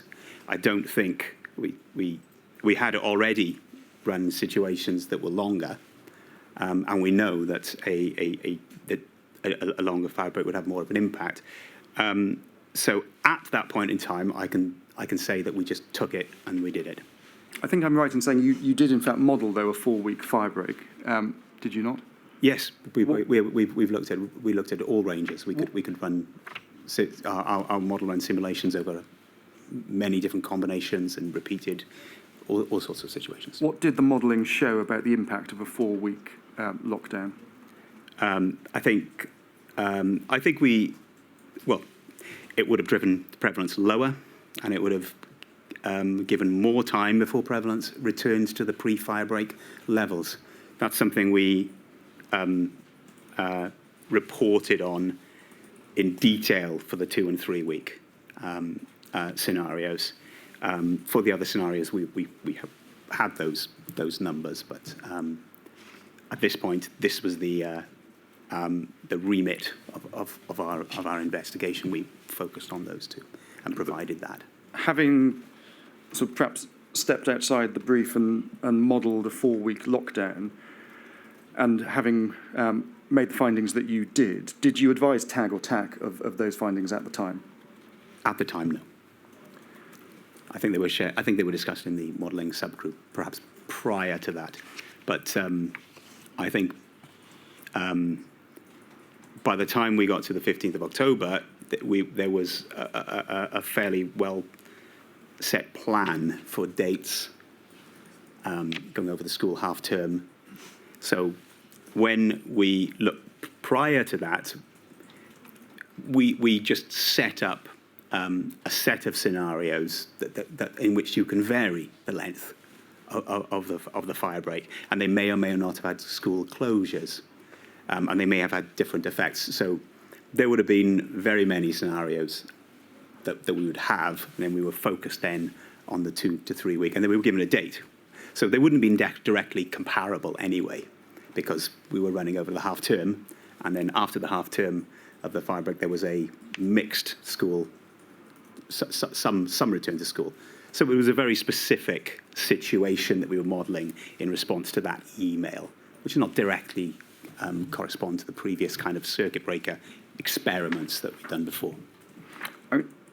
From what you've just said, it sounds as though by the time you were asked to model the firebreak, it's pretty advanced thinking on the part of the Welsh Government that there was going to be a firebreak. I mean, did modelling, in your view, did modelling work need to be carried out in order for that decision to be made to impose a firebreak? I think possibly not. I think it's going to perhaps guide thinking in terms of the impact, and maybe being most useful in terms of the return time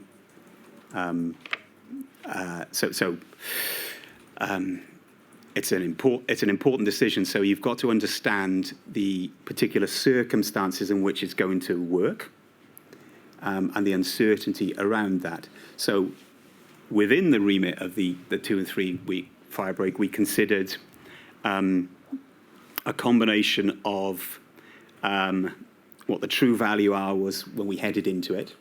Now that was unknown. So we considered a range. Then we have to consider a range of the impact. And so we considered a range of those because we may not reduce contacts as much as it happened in March. So we can use that as a yardstick, but it may not be as effective. And then finally, we have to consider what is the likely hour at the end of the firebreak. And there are certain things to consider there. It's deeper into the winter. There might be a carryover effect of the firebreak, whether it's beneficial, which is what largely transpired. So there are many different potential outcomes, and I think the modelling is useful to sort of have those explicitly down. We don't necessarily know which one of these is going to be followed, so it's not necessary to show that. But with that analysis, you can say that under the range of the assumptions, under the range of scenarios that we consider to be reasonable, then this is a possible likely effect. And if that is a suppression for some extra time beyond the actual break, then it will have a big impact on prevalence, as it did. Professor, did you have any concerns that the Welsh Government on occasion were perhaps overly eager to obtain modelling outputs at perhaps the expense of timely decision-making? That's not my experience at all, no. The First Minister's provided a statement to this module of the inquiry in which he said that the firebreak produced the gains which had been expected, but that the gains were, in his words, much more short-lived than the modelling available to the Welsh Government had anticipated. Now, we know that by early December in Wales, indicators for clinical admissions and the RT rate were nearing pre-firebreak levels. So is the First Minister right in that assessment? I believe not. I think, as I kind of described previously, the firebreak scenarios covered a very large range. But in reality, the time bought was at the upper end of our optimistic scenarios.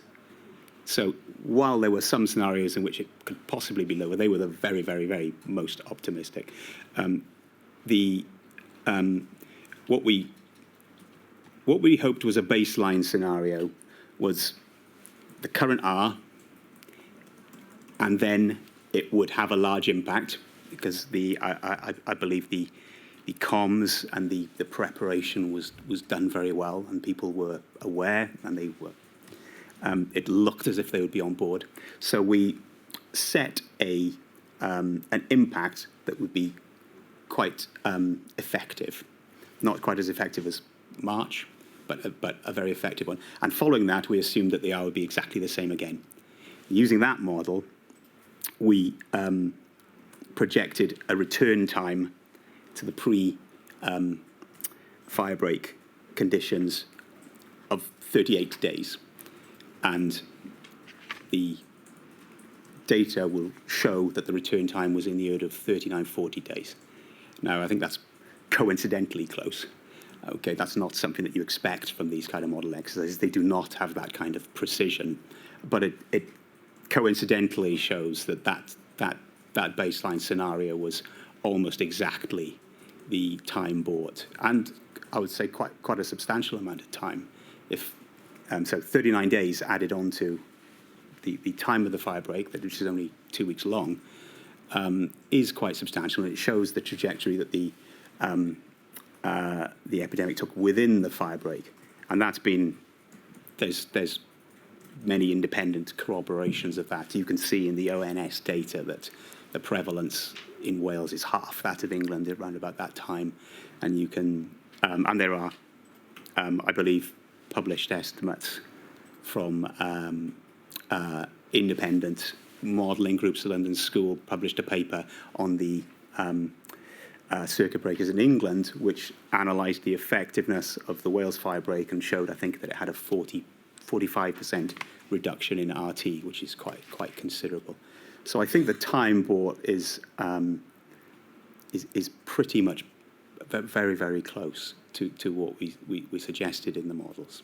So when the First Minister said the gains were much more short-lived than the modelling available to the Welsh Government had anticipated, I understand your evidence to be the modelling was accurate. Would it therefore follow that the duration of effects had not been communicated to the Welsh Government? I don't think that's true. I think we said for a 2-week we would expect a 3 to 5 week reset, and for a 3-week we'd expect a 5 to 7 week reset. So the net effect of that is, you say that statement from the First Minister, that's just wrong. Yes, I think it doesn't reflect the post-firebreak period. What we found post-firebreak is that there was a little bit of a period where growth was, one might imagine that the R number declines very, very rapidly, and as soon as everyone goes back to normal, it goes right back to normal. The evidence is that there was a period after the firebreak where it was actually growing a little bit more slowly than prior to the firebreak, and then it picked up speed, which might represent the conditions of transmission and going deeper into the winter as we approach December, but also the arrival of the Alpha variant, which is circling at that time, which is considerably more transmissible. Professor, just before we leave this topic of the firebreak, just 2 short questions, and we've still got quite a bit to cover, so if I could ask you to just try and keep your answer as brief as you can to these questions. First is, was the timing of the firebreak, in your view, reasonable, or should it have come earlier? My second question, should it have been longer? I think the timing was earlier would have helped, as we have talked several times about the prevalence issue. I do believe that the timing, including the preparation and the comms, was about right. But having it at the lowest end means that it was always going to be the minimum impact and the shortest amount of time. So looking back on it now, I do think it should have been longer. A longer firebreak could have, given how effective it was in reducing RT, a longer firebreak would have set, if those benefits had continued, it would have set the prevalence down to a very low level. And then we would have headed towards December. I think a 4-week firebreak would have put the reset time deep into December. At this point in time, we've got a lot of knowledge from about the transmission conditions deep in the winter, including knowledge of Alpha, the Alpha variant. So I think a longer firebreak would have put us in a much better position in December, and potentially could have avoided some of the worst of that second wave. And the 4-week firebreak, just to be clear, had been modelled, but the results of that modelling exercise had not been passed on to TAG or TAC. Not as part of the that commission, because the instructions came to provide evidence on the 2 and 3 week. The work has been the effects have been shared informally in the modelling subgroup, and in terms of just general discussions about a longer firebreak has a bigger effect. Professor, I want to move on to the winter period 2020. On the 2nd of December, TAG published a statement regarding MPIs in the pre-Christmas period. If we could please have INQ 000350039. Thank you. If we could have a look, please, at page 3.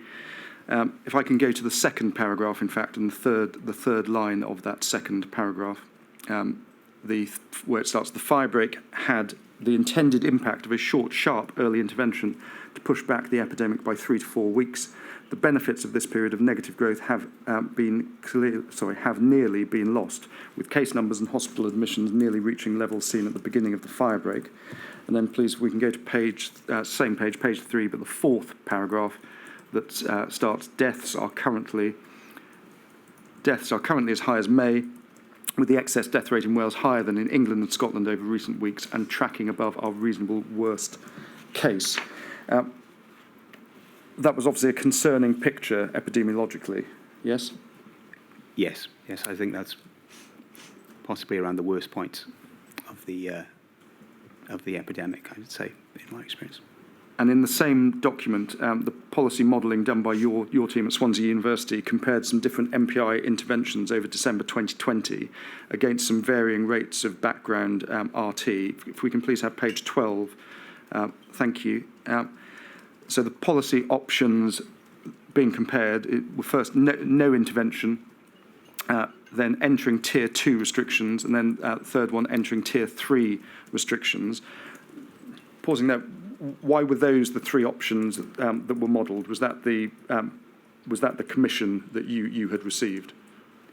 For that particular paper, yes.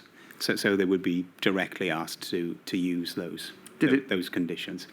I think prior to that, we'd already started looking at the next point at which changes would need to be made, and we'd already considered various levels, including Tier 4.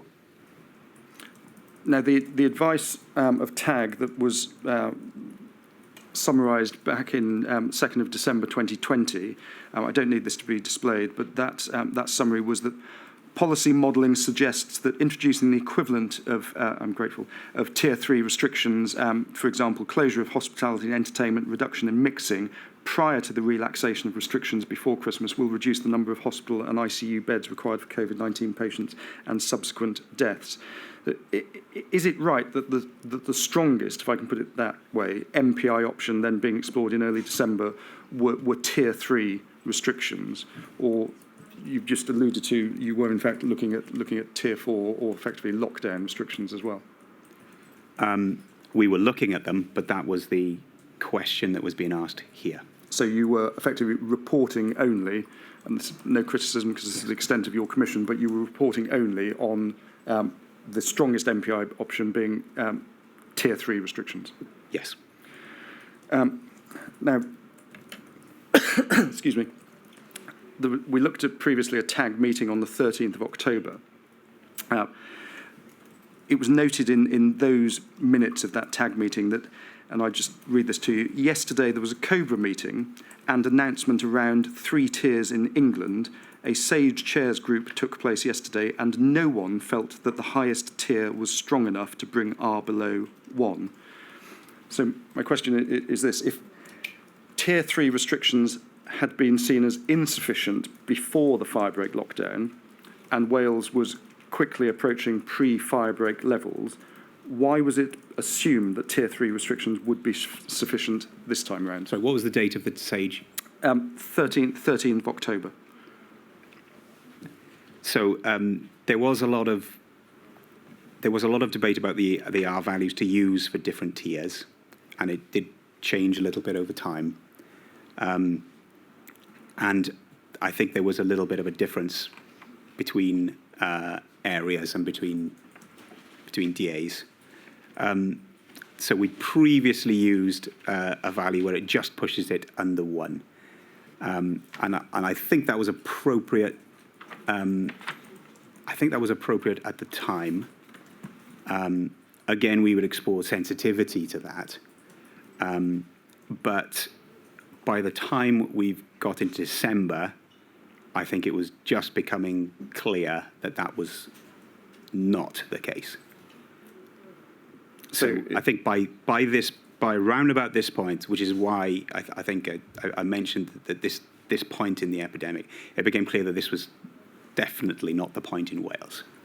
So shortly after this, we start to realise that Tier 3 is nowhere near enough. But we're now dealing with a much more transmissible situation than we had previously, and bringing that kind of alpha advantage in transmissibility, which we didn't have at this point in time, into it would show that it would not be close to enough with Tier 3. So it's your view that Tier 3 restrictions would not be sufficient to bring the R value down. Oh, it would bring the R value down? Sorry, to bring the R value down below 1. No. And yet we see here in this tag. Sorry. I don't mean it was around about this time. It was. I wouldn't say that it was before this was written. No, sorry. I don't want to give that impression at all. It was right about this time. But I would be right in saying that nowhere in this advice does it allude to any concerns that, in fact, Tier 3 restrictions would not have the effect of bringing the R value below 1. No, I don't think it mentions that. It certainly has an impact on R, which is going to reduce the number of cases, going to reduce the number of hospitalisations. I think that there were points when there were points at which that would be a reasonable assumption to make, but those turned out not to be true quite soon after this. Before we move off this document, I just want to ask you some final questions about the advice given about pre-Christmas MPIs and, in particular, schools. I'm grateful. Page 13 of this document, we can see there in the table that your team had modelled the difference in hospitalisations and deaths between schools staying open and closing between the 14th to the 18th of December. Schools staying open for that period, you estimated, would result in between 120 and 150 deaths. That's right, isn't it? Yes. I'm asking you this because in a TAG meeting 2 months earlier, the picture looked different. If I can just have those notes, please. IMQ 000313192. I'm grateful. Page 4, paragraph 1, right at the top. When asking people to self-isolate because they're COVID positive, there are issues around what other members of the household do, and this is a moral and public health discussion and may lie outside the remit of TAG. Worth highlighting, the evidence of children transmitting to adults is so limited that it may be worth letting children out anyway. And then reading on, please. Concern is around children in the schools and what happens there. Agree, immune-suppressed children are a different situation, but the current evidence does not suggest transmission in the school context. Still quite a lot we don't know about asymptomatic infection. The modelling originally done was based on flu, where children are super spreaders, and this has not been replicated with COVID. So my question is simply this. Why were you then in December modelling deaths against school closures if you weren't satisfied that children were meaningful spreaders of the virus? I'm sorry, I didn't. This is not my opinion. So, is the answer that when we look at the 2nd of December TAG paper, this was something you had been asked, or TAG had been asked? So can you clarify the date of this? This is the 9th of October 2020. Okay.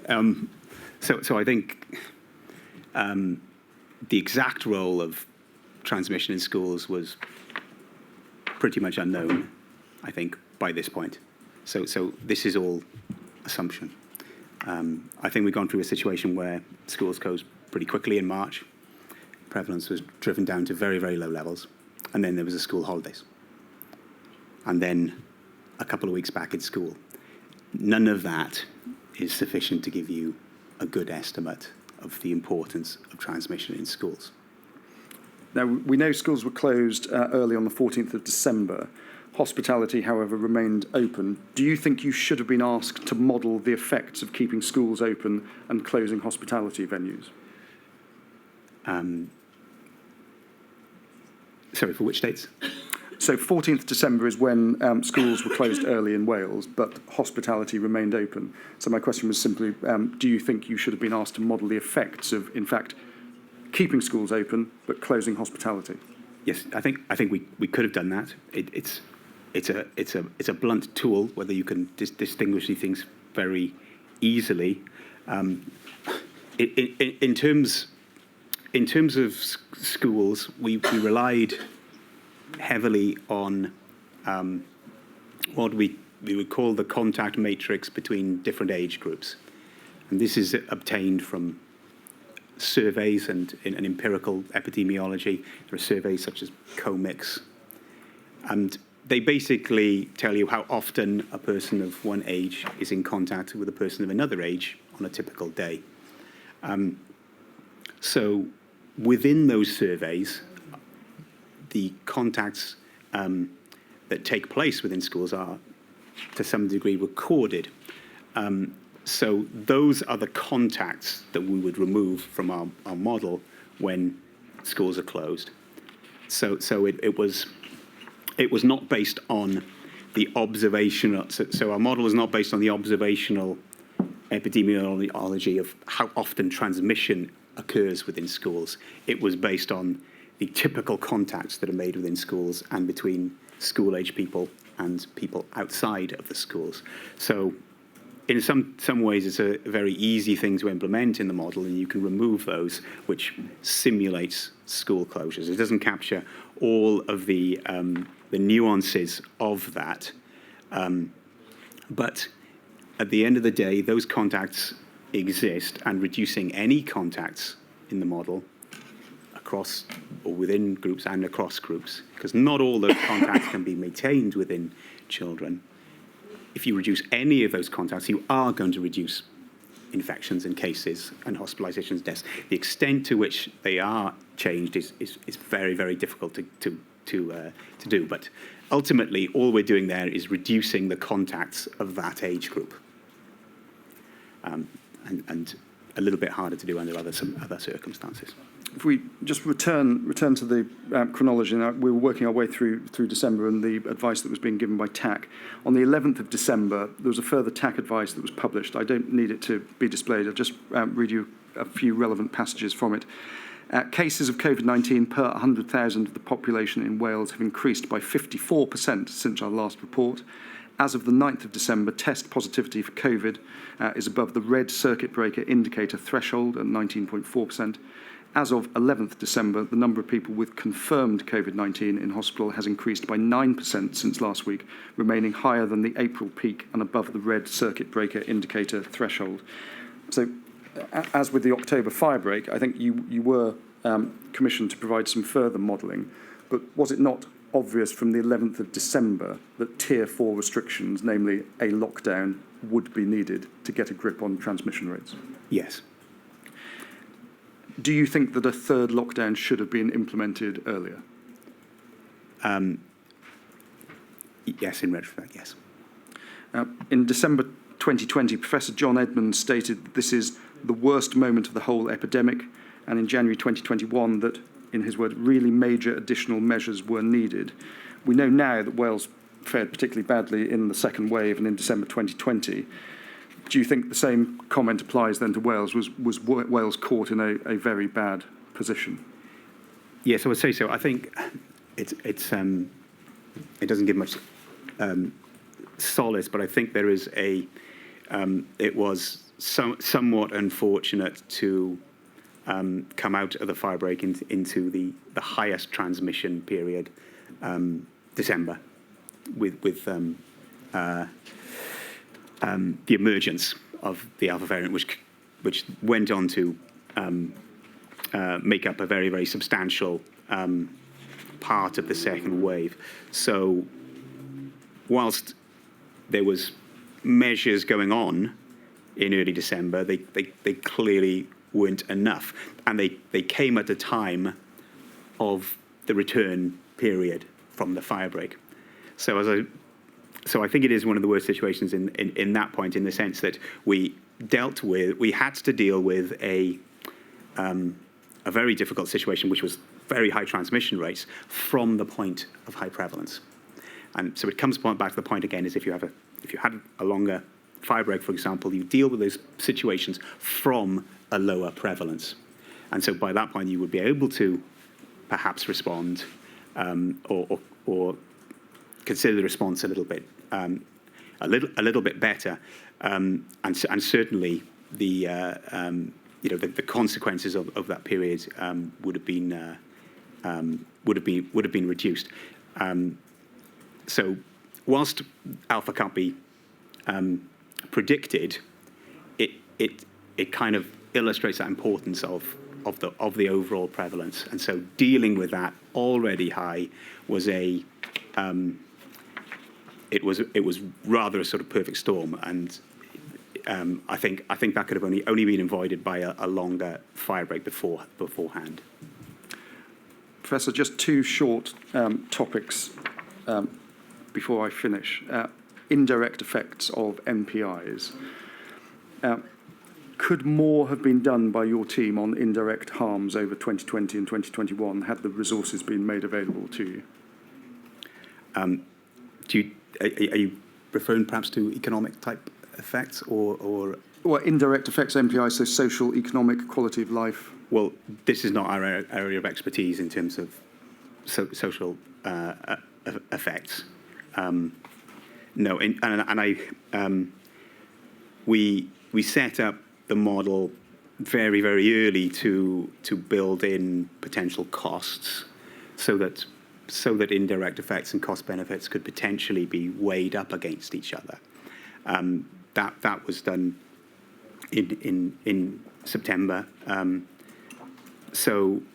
However, I don't think that the numbers to bring into the model were ever provided or ever made available. So I think the framework was there, but if we'd been given more time, no, because there was nothing to bring in. So we were, I think, frustrated by that and made a certain amount of progress on the cost sides for the health. That fed into every model run. But in terms of how the knock-on societal or economic effects, I felt that there was no information being provided to us at all that would allow us to bring that into the model. And finally, and I think you may have answered this question already in your evidence this afternoon, what, if any, modelling was done to reflect the elderly population in Wales? What specific considerations was given by TAG and TAC on preventing the spread of COVID amongst the elderly, particularly those in care homes? Well, TAG would have a care home group which worked with the SAGE care home groups very closely. That's not something I was involved with. In terms of modelling, it is something that was not part of most. I think almost all the models didn't model care homes explicitly. So they were not tools that were well developed for that question. You can look at the questions of reducing contact in elderly and how much that would improve matters. But that's not much help if you really don't know what's going on the ground.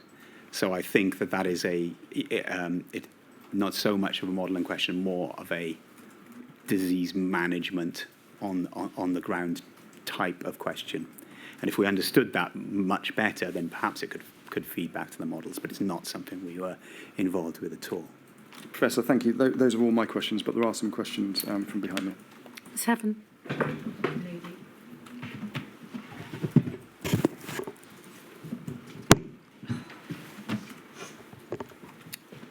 Good afternoon, Professor Gravina. Just a few short questions. I represent the Covid-19 bereaved Families for Justice Cymru. Want to start by asking you, so sorry, it's the firebreak. Back to the firebreak, please. So this is a comment that was made to the inquiry in the witness statement of Andrew Nelson. I don't know if you know who he is or was at the time, Chief Executive Information Officer at Taff Morgannwg University Health Board. Just so that we can be clear, part of his role in the pandemic was to model the impact of COVID on hospital flows, resources and healthcare systems. I think you nodded when I asked you if you knew who he was. Is that correct? Yes, Andrew was a very valuable member of the modelling subgroup. Okay. TAC. So he says this, paragraph 250, milady.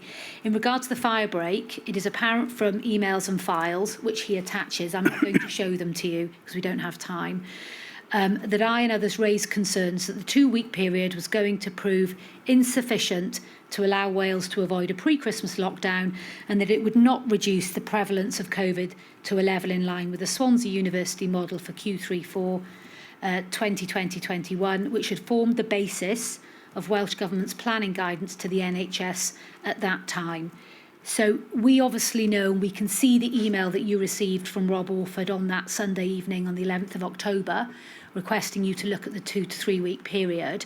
So my question is this, were you then made aware of these concerns that were being raised? We know it was on the 16th of October by Andrew Nelson. I don't recall that. No, I don't recall that being a major discussion. We were very.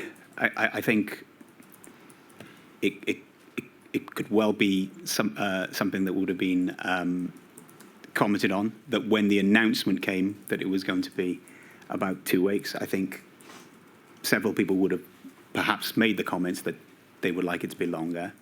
I don't remember it being a major point of discussion within our modelling group. Well, I can't take you to any emails to show that you were aware, so I'll move on from that point. He also says this, with the benefit of hindsight, the modelling group maybe should have done more analysis of extending the autumn firebreak until the majority of the most vulnerable JCVI groups had been vaccinated. And he says 80% of the groups had received their first vaccination by the 16th of February. And he says, as this may have reduced fatality. So before I ask you for your comment on this statement, just so that we can understand your evidence just a moment ago on this issue, you said that if there'd been a longer firebreak, this would mean very low prevalence into December. You said 4 weeks would push deep into December, and you say in your statement, and indeed you've said it today, that this would have meant that Wales would have faced a period of high winter transmission, plus the emergence of the Alpha variant from a starting point of much lower community prevalence than it had to face in December 2020. So that's your evidence. Now, just before I ask you to comment on the vulnerable groups and the vaccine rollout, presumably the Welsh Government knew at the time, in October 2020 and before the firebreak, what you've just said today, because as you confirmed, you'd modelled a 4-week firebreak and presumably you'd fed the results back into the Welsh Government. Is that correct? So I described that in a little bit of detail. I wasn't asked specifically to model for, but we set up the model to contain firebreaks of any duration. Yeah, but you say in your witness statement that you modelled 2 to 4 weeks. Yes. That's what you say in your statement. So presumably you fed the results of a 4-week firebreak back into the Welsh Government. It would have been discussed at some point. At some point, perhaps at the policy modelling group, but so if I can't point you to the exact time. As I say, those scenarios are not directly comparable to the commissioned 2-3 week ones because they had specific dates and specific scenarios around in school. So the point being, we considered a range of firebreaks, and then by then it was narrowed down to 2 to 3 weeks. Okay, but if 3 weeks buys a 3 to 5 week delay, does it follow that 4 weeks buys a 4 to 6 week delay? So I would say 3 weeks buys a 5 to 7 week delay. Okay, so what does 4 weeks buy? 7 to 9. Okay, and the Welsh Government knew that, did they? I wouldn't say that they knew that. That was not in the report. So the report for the 5 to 7 weeks and the 3 to 5 weeks was in the report that went in for the 2 to 3 week firebreaks. That did not include the 4-week firebreaks. Why not? Because that was the report requested at that specific time for the 2 to 3 week firebreaks. It didn't reflect previous work. It reflected the questions that we were asked at that point in time, and we have to be very focused on those. And all the scenarios, there are, as I mentioned, there are lots of scenarios around those, not that don't just involve the time of the firebreak. Okay. So once we were asked to do 2 and 3 weeks, we focus on that. We don't want to take an unfair point against the Welsh Government. They didn't know about your results for the 4-week modelling. No, but I think we would have we would all know that we have the evidence from a 2-week fire break in terms of how much of an effect it has, and the 3-week fire break, Yeah. the extrapolation to a 4-week fire break is Common sense. Is common sense. Yeah. Okay, so let me move on to the question then on the vulnerable groups and the rollouts. You said you modelled many scenarios. We can't see any evidence in the disclosure or in your witness statement to suggest that in autumn 2020 your modelling team was asked to, or indeed modelled various scenarios relating to an extended lockdown. So this is the Andrew Nelson point. Beyond 4 weeks, factoring in things like the proposed timing of the vaccine rollout to vulnerable groups. And of course, we know the vaccine arrived in Wales in December 2020, and I think the rollout started in the January. So is the inquiry to understand that you were not asked and hence did not conduct modelling on this issue? So extended lockdown linked to timing of vaccine rollout? Extended fire break? Yeah, fire break, thank you. No. No. So you were not asked and you didn't model it? I guess other than the 4-week, no. No. Okay. Very finally, if I may, my lady, 22nd of December 2021, First Minister for Wales, Mark Drakeford, announced restrictions that would come into force on Boxing Day, and this was obviously in response to Omicron. It includes, as I'm sure you remember, the rule of 6, meeting in pubs and restaurants, cinemas. Pardon? Yeah. Face coverings in restaurants, but they could be taken off when you were sitting down. Outdoor events limited to 50 with 30 indoors, but no restrictions for smaller meetings in private homes. So it's just a very short question. Were you asked to model these range of proposals that were announced on the 22nd of December? And if not, do you accept you should have been asked? 22nd of December. 2021. So it's the rule of 6 again. So in 2021, at exactly that time, we modelled a lot of scenarios for Omicron.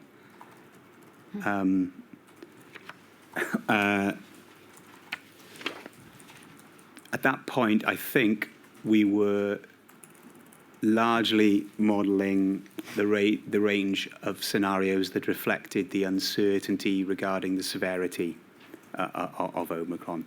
So we'd had a very limited amount of data on the hospitalizations and deaths, which indicated the levels of severity.